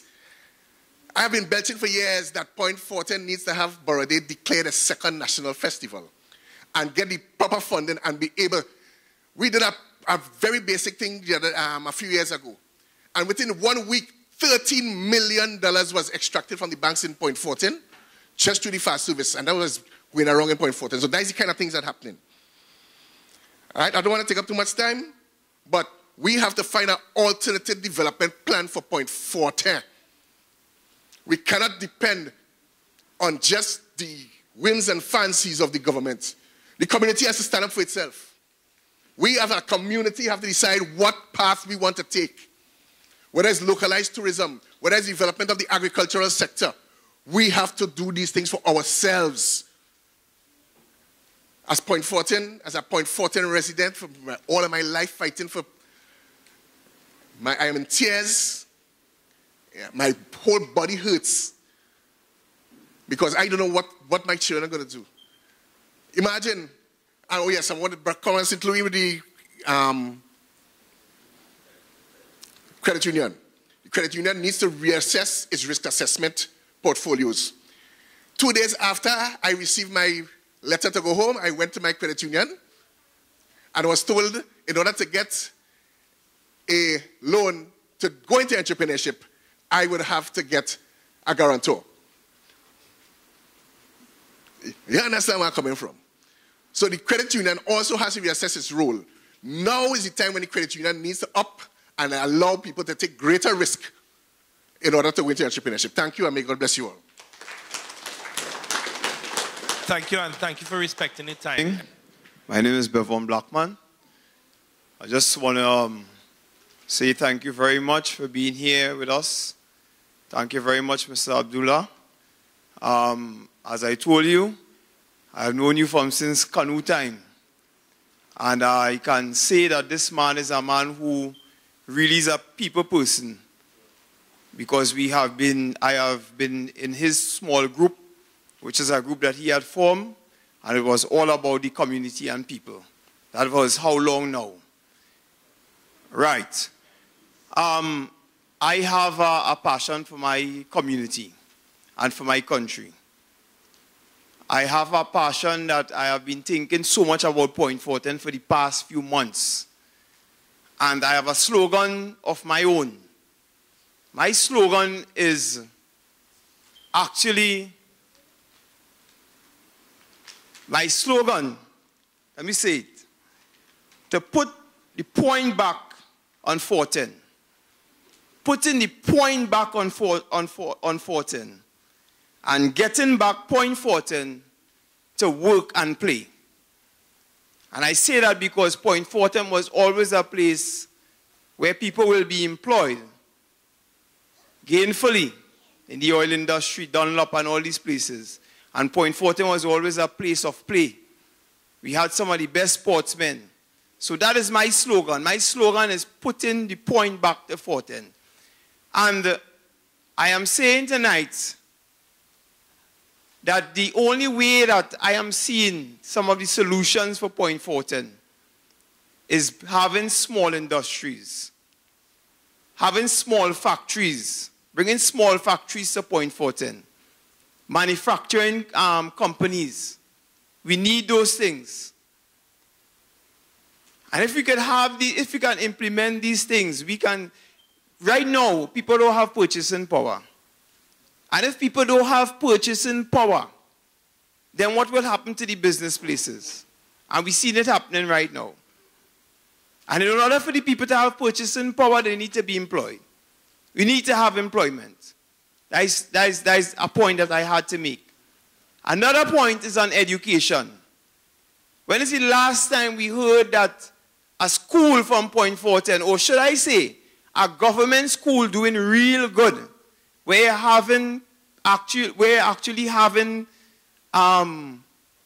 scholarships coming from your government schools? Why is that they are teaching the same thing in the schools? And why is it that only the prestige schools, why is it only the private schools are having good results? What is going on? And I know it's because of the system that the government has in place.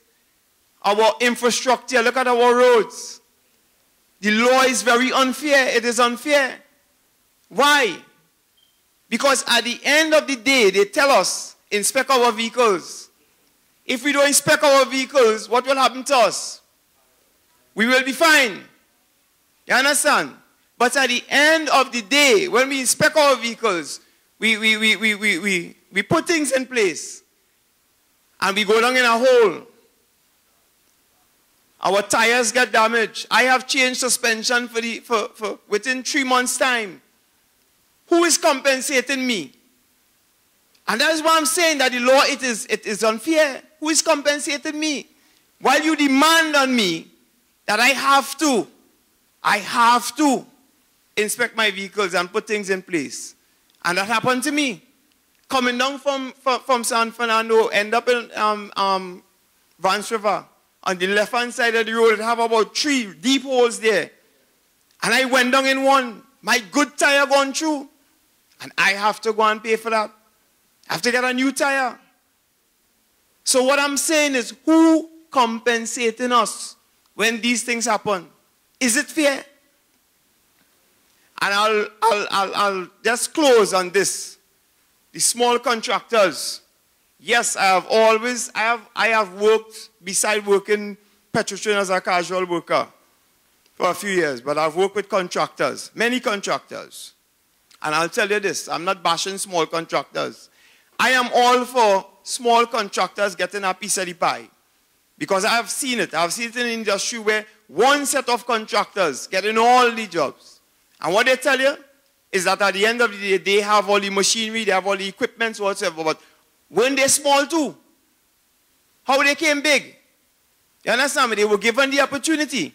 I say to the small contractors need the opportunity to grow also. But I'm saying to the small contractors, when we are small, we want to get big. But when we get big, and I've seen it and experienced it, when we get big, we start walking on people and trampling on people, and that is happening. Isn't it? That happens. So at the end of the day, we have to be careful. And this is for the small contractors. So this is my contribution tonight. That I would like to see Point Fortin. I would like to see Point Fortin get back to work and play. Thank you very much. Thank you very much. Number 3, just keep it going.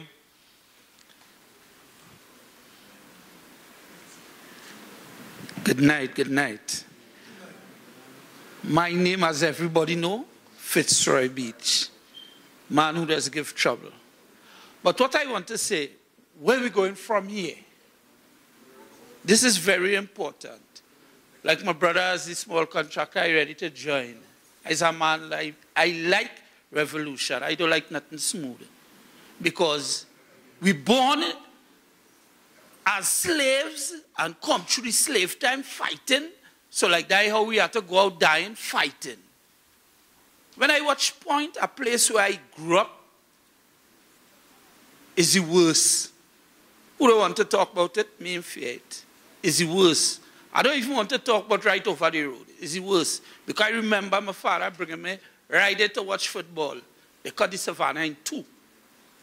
And people in Point settling for that. We had to unite. We in Point Fortin had to unite. We had to come together and take on certain things head on. And if we didn't do that, we ain't reaching nowhere. They say Port of Spain is the capital. Point Fortin is the capital. Point Fortin is the Mecca. And we get nothing. We get nothing if we don't come out and fight, or we don't come out. I just watch the news. Look at France. Somebody had to die.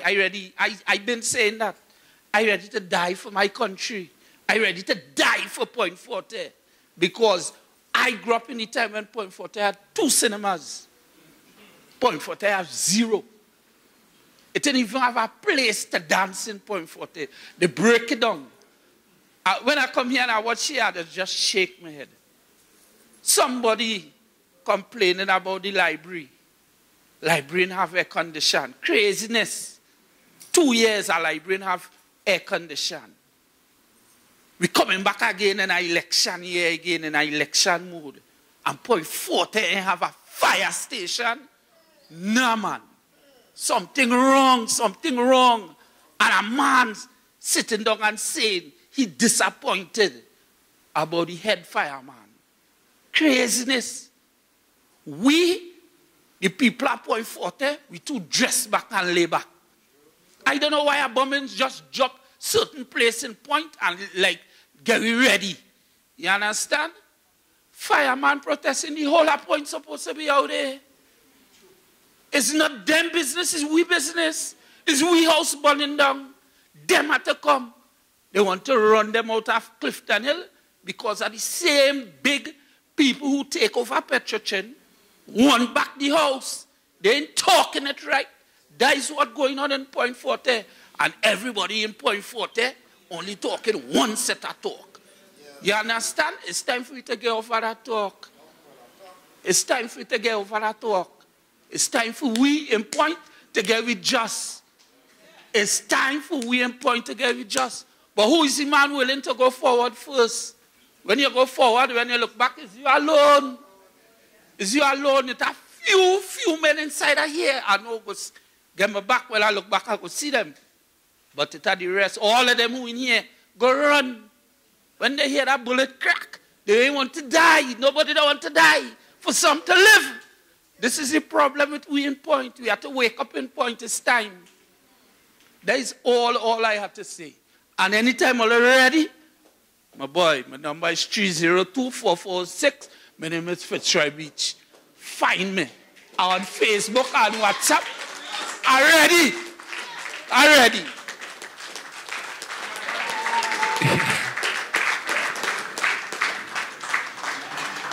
A lot of passion this evening. All right, good night. Again, everyone. Mr. Abdullah, it was nice finally getting to hear you live. It was nice. As I say, well, Mr. Kiza, well, he's my idol of mine. I could hold him, man. Mr. Kiza is an idol of mine, so to say. I'm holding it, right? And the whole board, I want to say good night to you all, right? But what I here to state tonight is basically facts. These are things that, because a lot of you all here are older than me. Fact is that 72% of the revenue which has been taken care of the country, Caribbean and Venezuela in extension, comes from Point Fortin. Fact. Most of these men here in blue has contributed to that 72%. Fact. A lot of these men are unemployed today. Now, I don't know, I listen to a lot of people speak about the closing of Petrotrin and their views. I want to give you as somebody from the street point of view. Petrotrin was a place where a lot of we slipped through the crack where we would go to school and mother tell you learn your work. You really didn't learn your work. But then you still had the opportunity where you tell you, boy, get up 6 o'clock and come down by that gate, boy. And watch me, you get their work. And if you perform on that day work, you'll get more work. And watch me, a lot of us, I was one of the person who came back from America and I went down there and I sat down at the gate. It take me 3 weeks and I reach in. And my first day, I make 5 months straight. And I has been working Petrotrin till at that time and people thought I was working Petrotrin.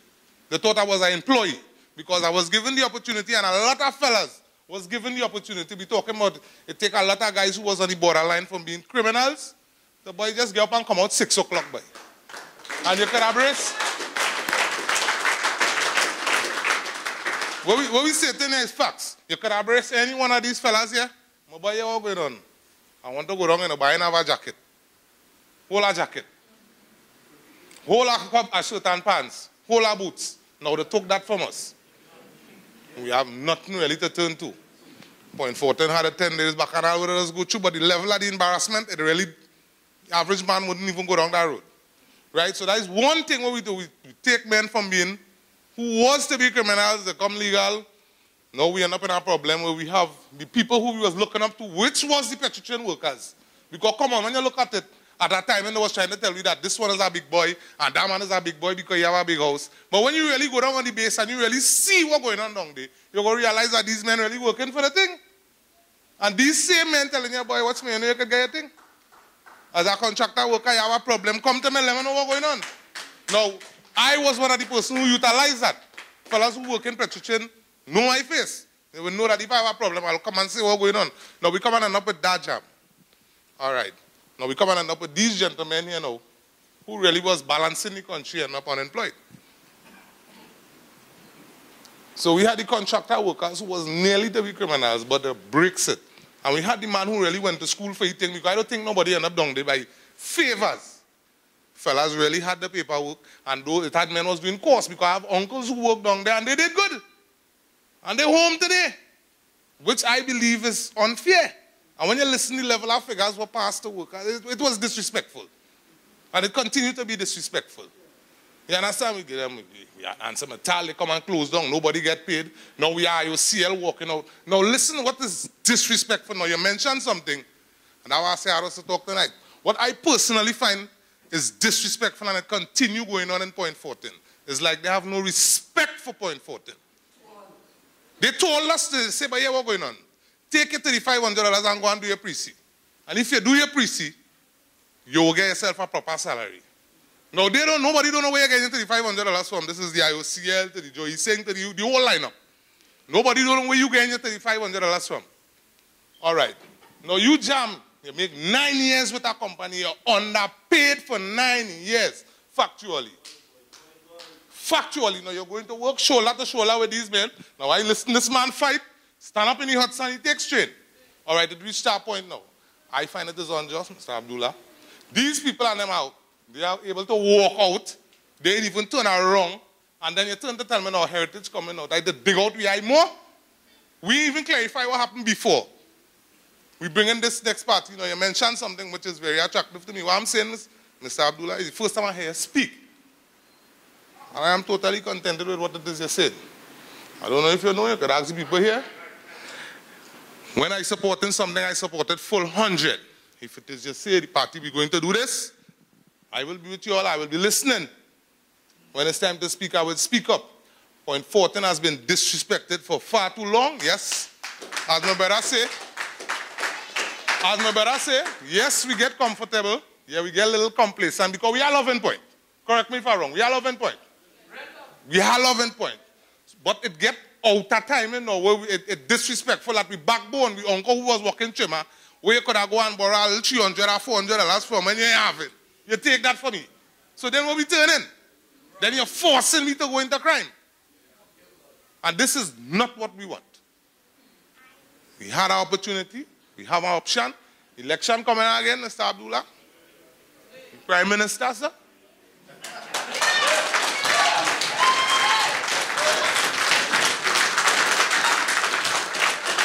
So, I want to close with, let me support we fellas and them, we fellas who lost the work.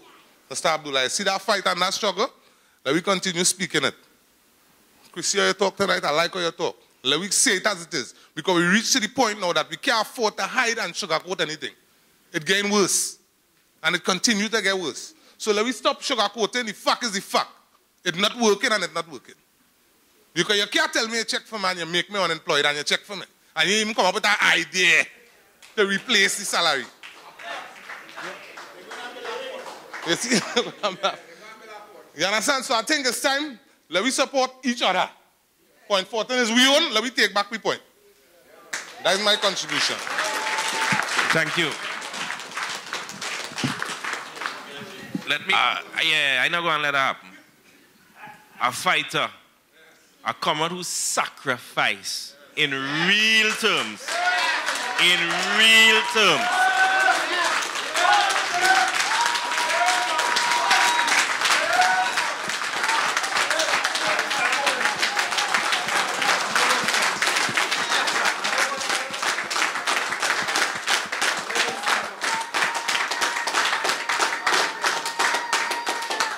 Notwithstanding what it did, still president of the Trinma branch.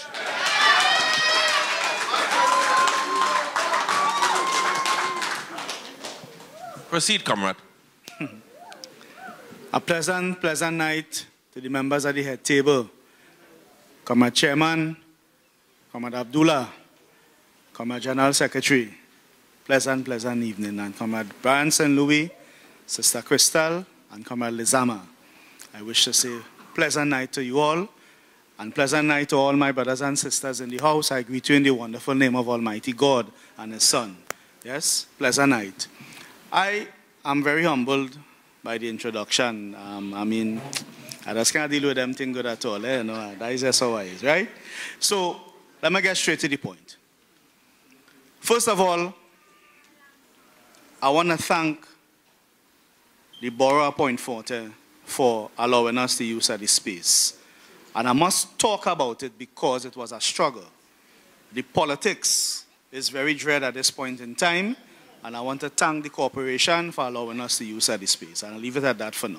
Thank you, Point Fortin Borough Corporation. Right? I'll leave it there for now. Secondly, I want to thank everyone that came out here this evening, because I was a little worried about the last drive, because this was supposed to happen last week, Thursday, but that the mobilization was effective enough still so that we were able to attract at least 100 people here tonight. So I'm very happy over, that people came out. That's excellent. I've seen, ex-Petrotrin workers, I've seen community workers, you see members of the community, one or two small contractors, political activists and so on, because I basically know almost everybody in Point. General, if I know you by name, I know you by face, because my years are doing what others do. Yeah? Thirdly, I want to start with the Petrotrin and ex-Petrotrin workers. Brothers and sisters, there are many battles being waged on different fronts right now. And I want to thank the Oilfields Workers Trade Union for facilitating this part of the battle here. And to thank the workers who continue to stay positive amidst all the adversity that is taking place right now. First of all, we have something to do next week. I'm just waiting on a date from the General Secretary. He tell me between Monday or Wednesday, so by tomorrow we should get that date, where we have to be in Paramount Building with your information as relates to the severance. Everybody who was sent home, their severance were incorrectly calculated. Because the company, somewhere in the back of their mind, somewhere, I don't know what part of their mind they was thinking, severance had nothing to do with your data permanency.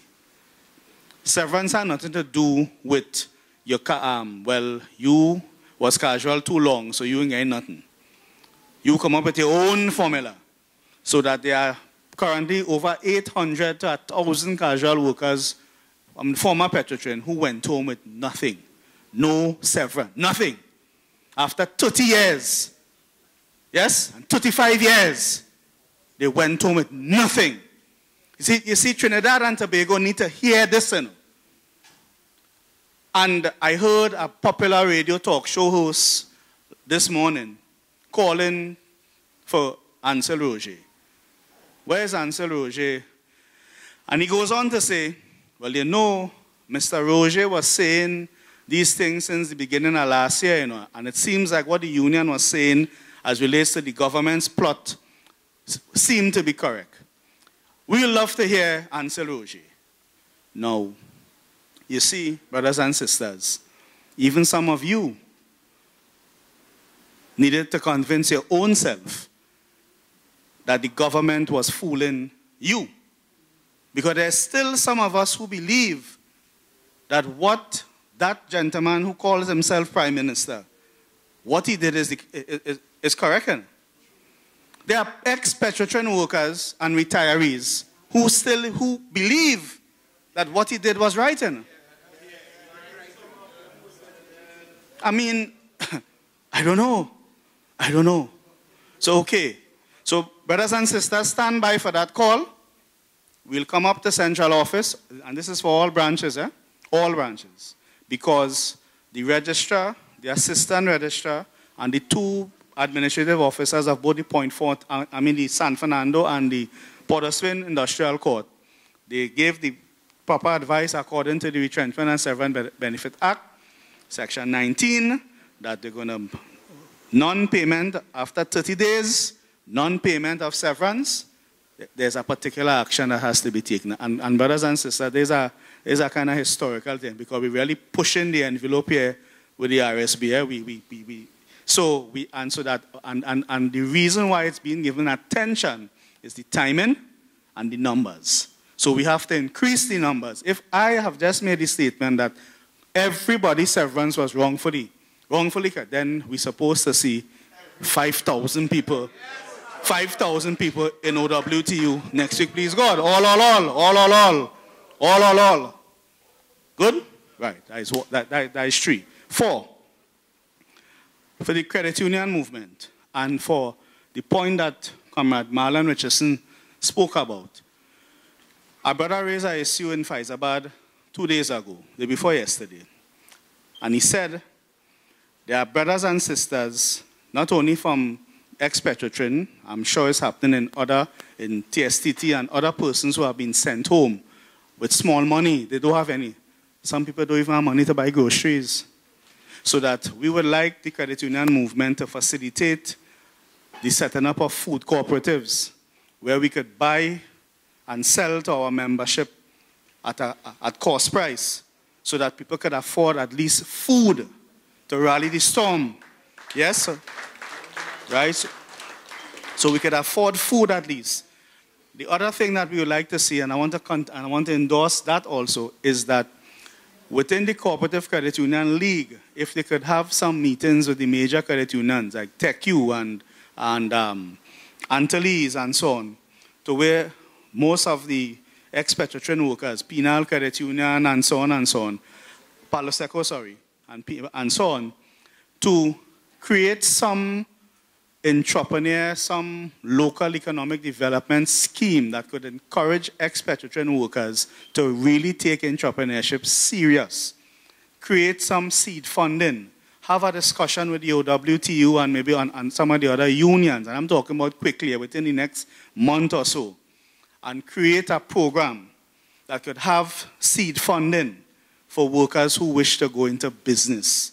And have the credit union movement back that. You're talking about creating an opportunity that could really create revenue for hundreds of ex-workers and thereby creating downstream economic activity to kickstart back this economy here, which is failing. Failing. All we get in is a set of empty promises. Yes? A set of old talk. So those are 2 considerations for the credit union movement that we like to see. 5. With this, comrades, I ain't had time with the rhetoric this evening. I don't have time with the rhetoric. 5. We would like to see, brothers and sisters, and I'm talking to us now. There are a lot of us who are into business, who already have running businesses going on, who are setting up, who have, It requires a sense of love and a sense of getting back to supporting your own. Instead of going by the big fellas and them, support persons in the who is ex-Petrotrin, ex-TSTT, once is an ex-comrade, support the business.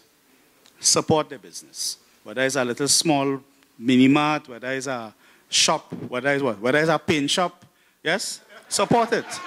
Support it, support it. Support it, support. Whether it's a travel agency, support it. Support it, support it. No, because brothers and sisters, as I come to my final point now, the final point is this. This is about your interests. What has happened here is big business have called the shot in. They have wanted this shot for a long time.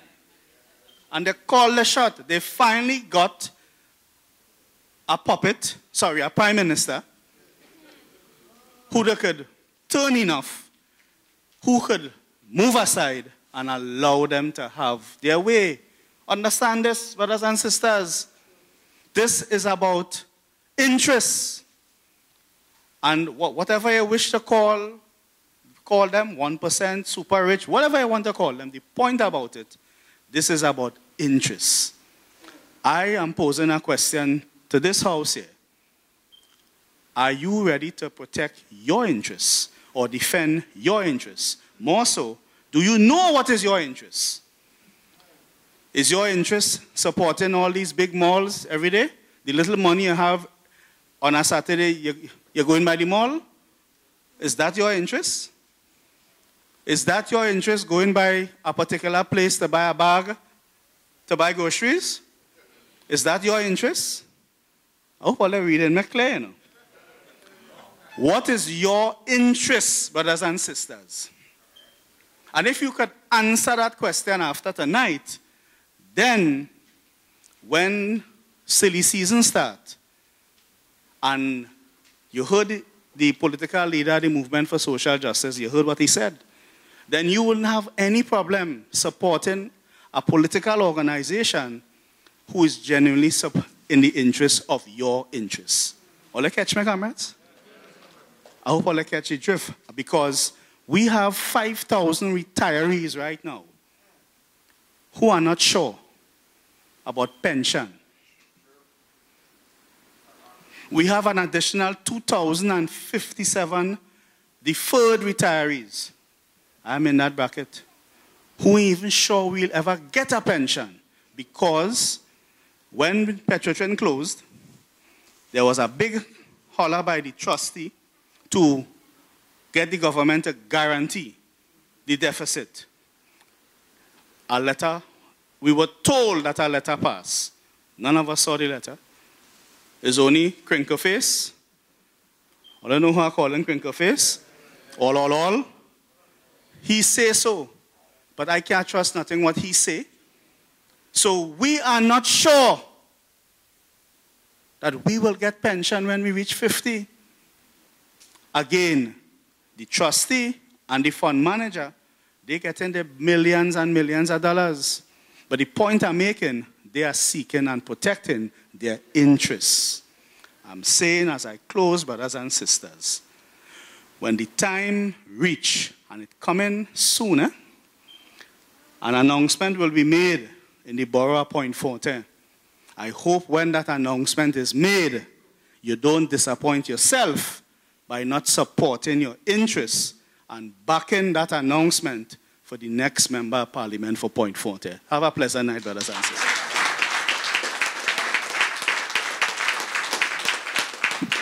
Good night, everybody. Name is Debole, Rene Debole. Members of the panel, some of you I know. Comrade Lee, yeah, Comrade St. Louis. Night, Mr. Abdullah. I met you last year, but sometime, but you probably wouldn't remember. Relax yourself. Ladies and gentlemen, I just want to ask all you a question. All you know what is the definition of insanity? That is doing the same thing over and over and expecting a different result. Comrade Abdullah came and said something tonight, and he spoke to all you, and it's not now he's talking to us. It's a long time now he's talking to us. The rising sun and the Balize, them is two sides of the same coin. It's different sides of the same coin. So I think, in my humble opinion, okay, all right? This is my humble opinion. Try something else. Time to try something else. Because what we're doing all the time is making no sense. These people, this man's supposed to be I wonder if he knows what is the definition of a public servant. They may acting like public servants. And then the short man coming and every time they open them out, they're lying. So you don't know what is the truth. You're just in a tailspin. You understand? You raise gas 3 times. And now we hear you're going and get a loan to fix the road. So what to the money that you raise the gas 3 times? Where that gone? Why you had to borrow money to fix the road and you raise gas 3 times? Well, nah, man, come. Let me be real about this thing. Time for us to open our eyes and see what is going on. You understand? Stop. Yeah, these blinders saying nobody are running no race here. Open your eye and realize what is happening. You understand? On the 30th of November last year, I became a retiree. And I was about 38. Somewhere around there. Yeah. You know what in the back there just saying that. Yes, I was about 38. A 38-year-old retiree. You understand? And now I come back, Comrade Abdullah, like you say, at a 12-hour shift. 2 days a week. Every other 2 weeks. That is what I am reduced to. And I have children going to school. I have daughters to send to school. You understand? I went on 2 interviews already. And when you go, don't make a mistake and tell them you used to work Petrotrin. Wait, boy, nah. The first thing they tell me is, we can't pay that kind of money, you know. I never asked Hollis to do that. You understand? They demonize us so much that now employers have a preconceived notion of what Petrotrin or Trinma workers used to be. You understand? You understand? When the truth and the reality of the thing is, we used to carry this thing, carry it on our back, and look what we turn to now. But that is just my humble opinion. Gentlemen, ladies and gentlemen, all have a good night. Thank you, and we'll have the final speaker for this evening, but so far, extremely powerful interventions.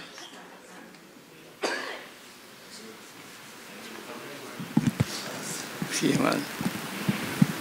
Pleasant good night to the head table. Now, I'm not in a mood to say good night, but I have to say that because my name is Buzz, full stop.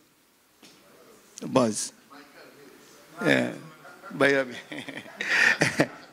My name is Buzz, and I am a community activist / political activist, but I am for point Fortin. I have never had the opportunity to work in Petrotrin. And I believe enough people spoke about the issue of Petrotrin and Trinma tonight. I would like to talk about point Fortin. Point Fortin, if you know the history of point Fortin, everything that is being desecrated in point Fortin at present, Mahaika Oval, Civic Center, everything was given to point Fortin by the company when they closed down Shell. So the government of the day, PNM, whoever, didn't give point Fortin anything. Point Fortin have not received anything substantial from particularly the People's National Movement government. I want to be fair. I want to be fair to the People Partnership. Because, as I always say on all forums, point Fortin is supposed to have the most hospitals and the most highway. Because every budget they prepared for a hospital and a highway. And if it wasn't for the People's Partnership government, the highway would not have started, neither the hospital. So we have to thank them for that. We have to thank them for that. It's not that I like them, you know. All right, because there are other things that negate that. But as a man from point Fortin, I welcome the hospital and the highway. Now, I'm saying all this to say, you know, you see what happening in point Fortin? What happening in point Fortin? It good. It good. It good. I'm going to be as real and raw. It good. You know, I sit down here tonight and I'm watching the people in the hall here. And I was part of the civil society network. We march up and down for the hospital. We protesting for everything in the hospital. I spoke when Rowley came. I went to the library, all about the place talking, fighting for point Fortin. And you know, I sit down and I'm watching the crowd here. And I'm saying to myself, something wrong, you know?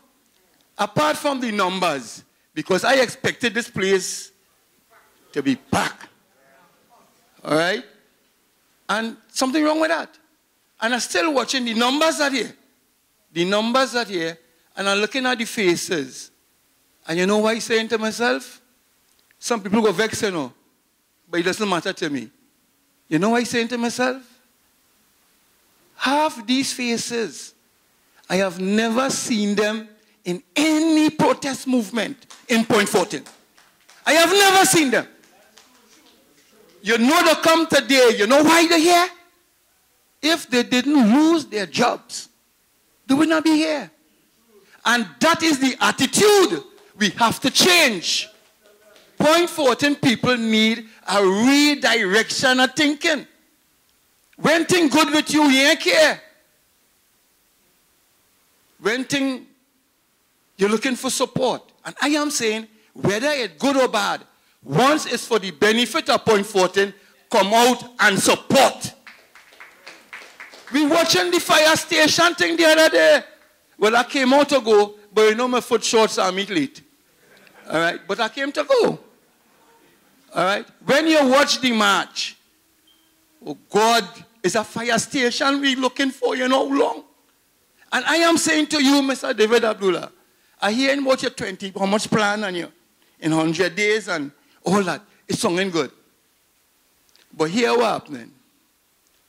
We need a fire station as yesterday. And when we talk about the fire station, I'm making the same point I'm making in Vestini. When we talk about the fire station, I ain't talking about a fire station for Point. I'm talking about a fire station, a headquarters in Point Fortin, a substation in Labray, one in Cedros, and one in Erin. The catchment area too big for the fire station and Point. It's too big.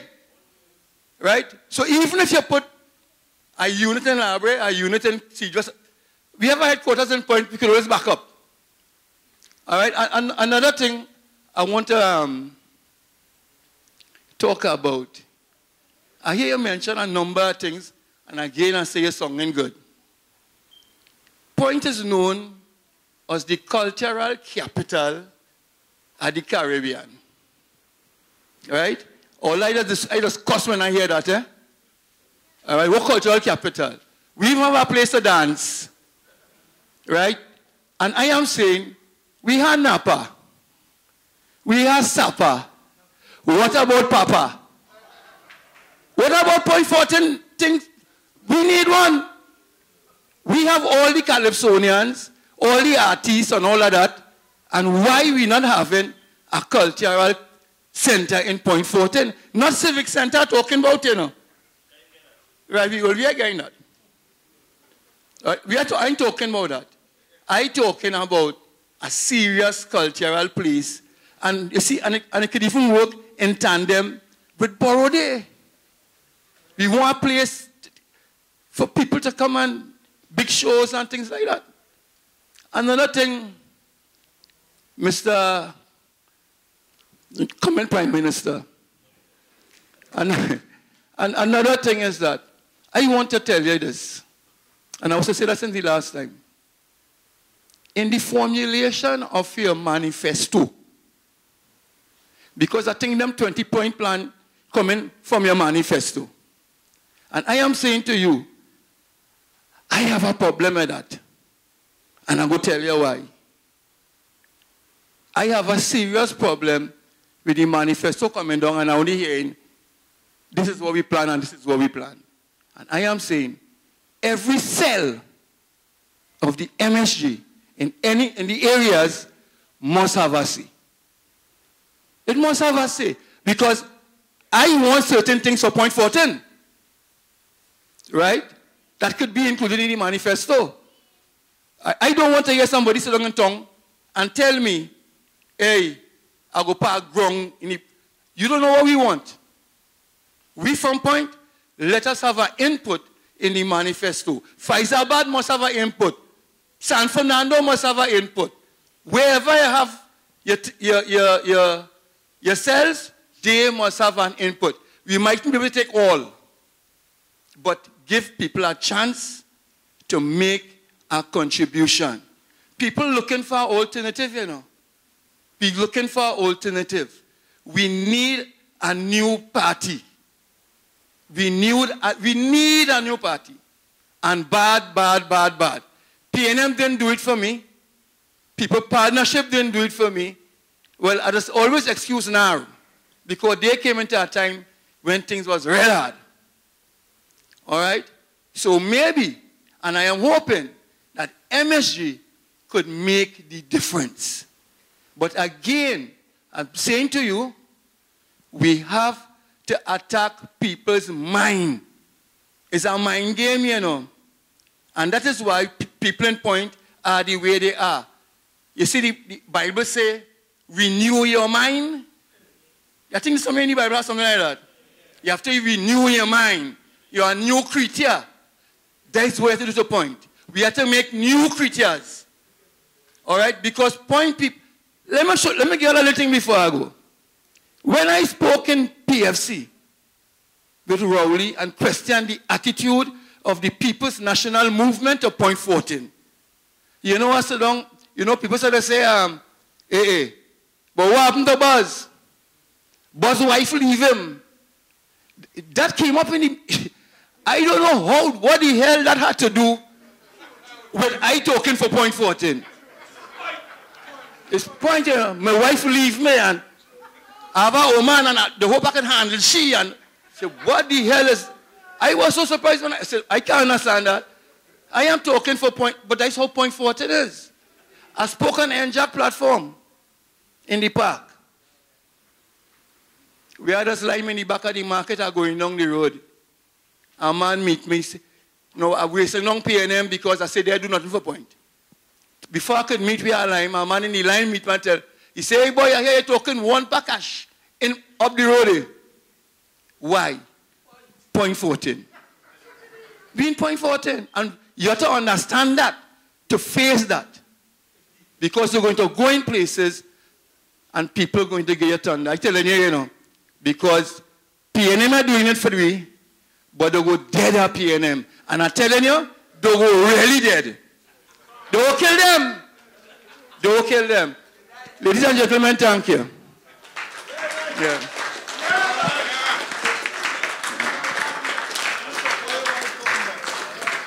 All right, without any further ado, I'm going to hand over to David to respond to the comments that we heard here this evening. Okay, thanks, Ozzy. And let me thank everyone for all those very powerful contributions. I can't respond to all of them. Everything was on point about Point and about the country. I just wanted to say two things, really. One, I agree with Buzz, and I have said that we need in this country a revolution of the mind.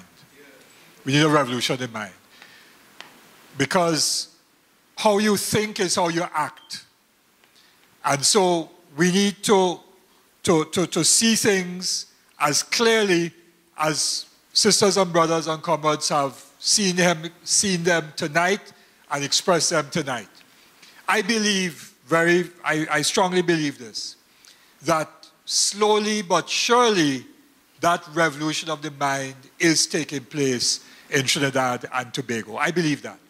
Tomorrow morning at 10 o'clock, I am going to be where last week you saw gunshots and police up in Scorpion and up in Seaview, right? Last week, you saw a whole set of police up inside there. Stuart Young and them was talking this, that, and the other. Gary Griffith say, don't fire, don't let anybody shoot at my officers, because they go, we have more police than all you, and we go shoot to kill. I am going there tomorrow morning to talk with people up in Seaview, not for the first time, and in Scorpion, about the problem of water. Because they don't have water up there. You know why? Because the water park that is owned by the 1% down in Chagaramas, where they're paying, I think, $400 a month or something, $4,000 a month, some stupid small money for a lease. All the water going there, so it can't reach up on the hill in Seaview Road and up in Scorpion, Upper Hake Street. So that area is the heart of, you know whose constituency? The heart of Rowley's constituency. All right? And the people can't get water up there because it's going down to the theme park, the water park. Now, when I go up in those areas, the people up there will tell me that they can't tell you when last they saw the Member of Parliament. Can't tell you when last they saw the Member of Parliament. But I have been up there several times for this year already. And when I go up there, there are no police escort, no security. Myself and 2, 3 other, 4 other brethren and sisters from the area who are MSJ activists, we walking up inside there because we know we're going with the power of truth. Yes? So I believe, sisters and brothers, that people are beginning to see the light. They're beginning to see the light, even in point, because, and sometimes, it was Buzz who made the point, that sometimes it takes a negative to bring about a positive. And what I would like comrades and sisters and brothers to do, as Crystal was urging us to do, is to turn the pain and the anger that you feel about the disrespect to point, about the loss of your jobs, about the fear of your future, turn that pain and anger into positive action to bring about real change in the country. That is what we have to do. We have to channel that in a different direction to bring about change. Because it is that energy, what Brian spoke about, with the time and energy. We have, you know something now, I don't want to put this as a bad thing, but those who are not working now have some time to walk and tell your neighbor and your family, hey, now is the time we have to bring about change. We have to turn the negative into a positive. So that is true, yes. Now is the time for MSJ. Who said Daniel? Oh, yeah. So that's one thing I want to say. The second thing I want to say is in relation to what Brother Richardson raised, linking it to Ernesto and to Brian. I was to make that point, but I was running out of time. One of the positions of the MSJ is what we call the social economy. The International Labour Organization calls it the social solidarity economy, which is where you are building, through cooperatives, economic wealth for people, either small businesses or in some cases cooperatives. And we had a whole discussion on that a year ago with a lady from Montreal who started it in Canada and so on, and built it into a multi-million-dollar sector. So that we were onto that idea. But it has to, I think, move, and I agree with Brother Richardson and Keyser, we have to move it from an idea for when MSJ is in government to start making it a reality today. Because C.L.R. James once said that what is philosophy today becomes reality tomorrow.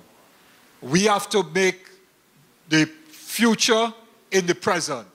So the idea of the social economy can start from now in Point Fortin.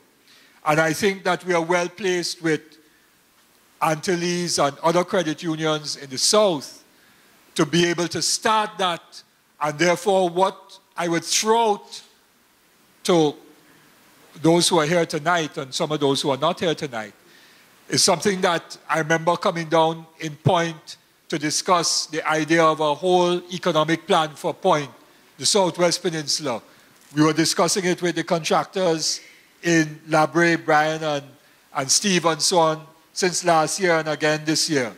And I think that we really have to put it down on paper, not only as a general plan for the future, but pick out some low-hanging fruits that we could begin to implement from now. And it doesn't have to be done from the level of my level or anything like that. There's Brian and Steve and Ernesto and Brother Richardson and others and so on who can activate that from now. Identify some projects, 2, 3 basic projects and so on, and let us identify the funding for that and let us start it and show by example how we could transform the whole of Trinidad and Tobago. by making something work now in the interest of people and using those pilots as the light for the whole of Trinidad and Tobago going forward. And that's all I want to say, except to add my own thanks to all of you for coming out, because we would have had more if we had had all the time to notify everybody and so on. And I think that the response has been good, and what we have to do, not perfect, but was real good. And what we have to do is to build on this platform for the next set of activities. So look out for the notification of the next activities, because we will have other kinds of community speak meetings in Faizabad or public meetings, I believe, in other parts of the Deep South and so on, walkabouts, all of that. But that has to be done by all of us together as part of a movement to bring about social justice once and for all in Trinidad and Tobago, which is in keeping with the preamble to the Constitution of Trinidad and Tobago, which says that we, the people of Trinidad and Tobago, affirm our belief in the principles of social justice, that the resources of the country should serve the common good, the good of all, not the good of a few, not the good of the 1%, the good of all.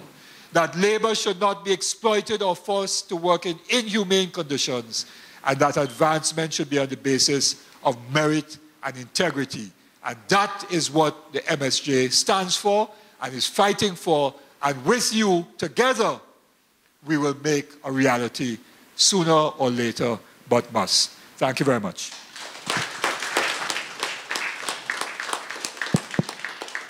Thank you very much, comrades, brothers and sisters. We've come to the end of a beautiful evening. Would you agree? You all agree? So I just want to put two quick things to the floor. The MSJ has charged Dr. Rowley, Franklin Khan, Espinet for high economic crimes. Jury of Point Fortin. How do you find? Number two, having considered the current state of Point Fortin and the state of Trinidad and Tobago, do we resolve here in Point Fortin to take back Trinidad and Tobago? Yes. And in response to a comment made, I don't want this to, I heard him mention it, but I want to put it back. And this is the third and final thing. Sometime in the coming months, a certain announcement will be made, which announcement will be to the benefit of the people of Point Fortin, coming from the MSJ. Do we here in this room support what that announcement would be?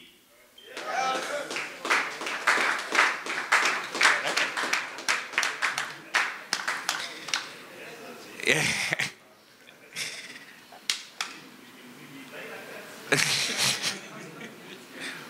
Because we're taping, I will not respond. But in my closing, I just want to really express gratitude to all of you all who came out here. It's now 10:30. You stayed the course, and the reason you stayed the course is because you love Point Fortin. You love Trinidad and Tobago. And to all of you all, I salute the patriots in this room. Thank you, everyone.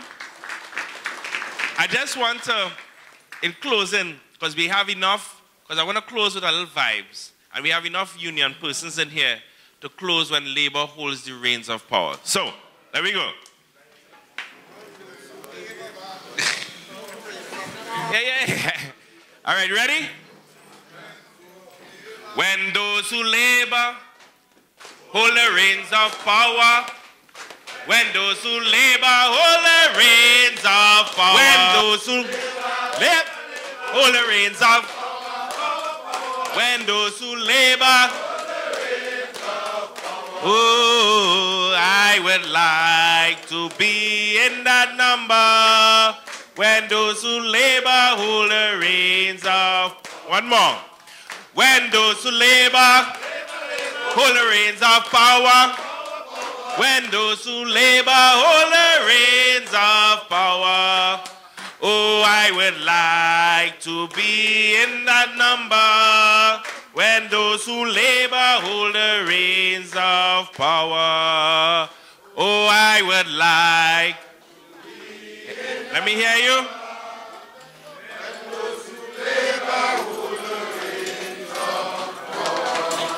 Have a good evening, comrades.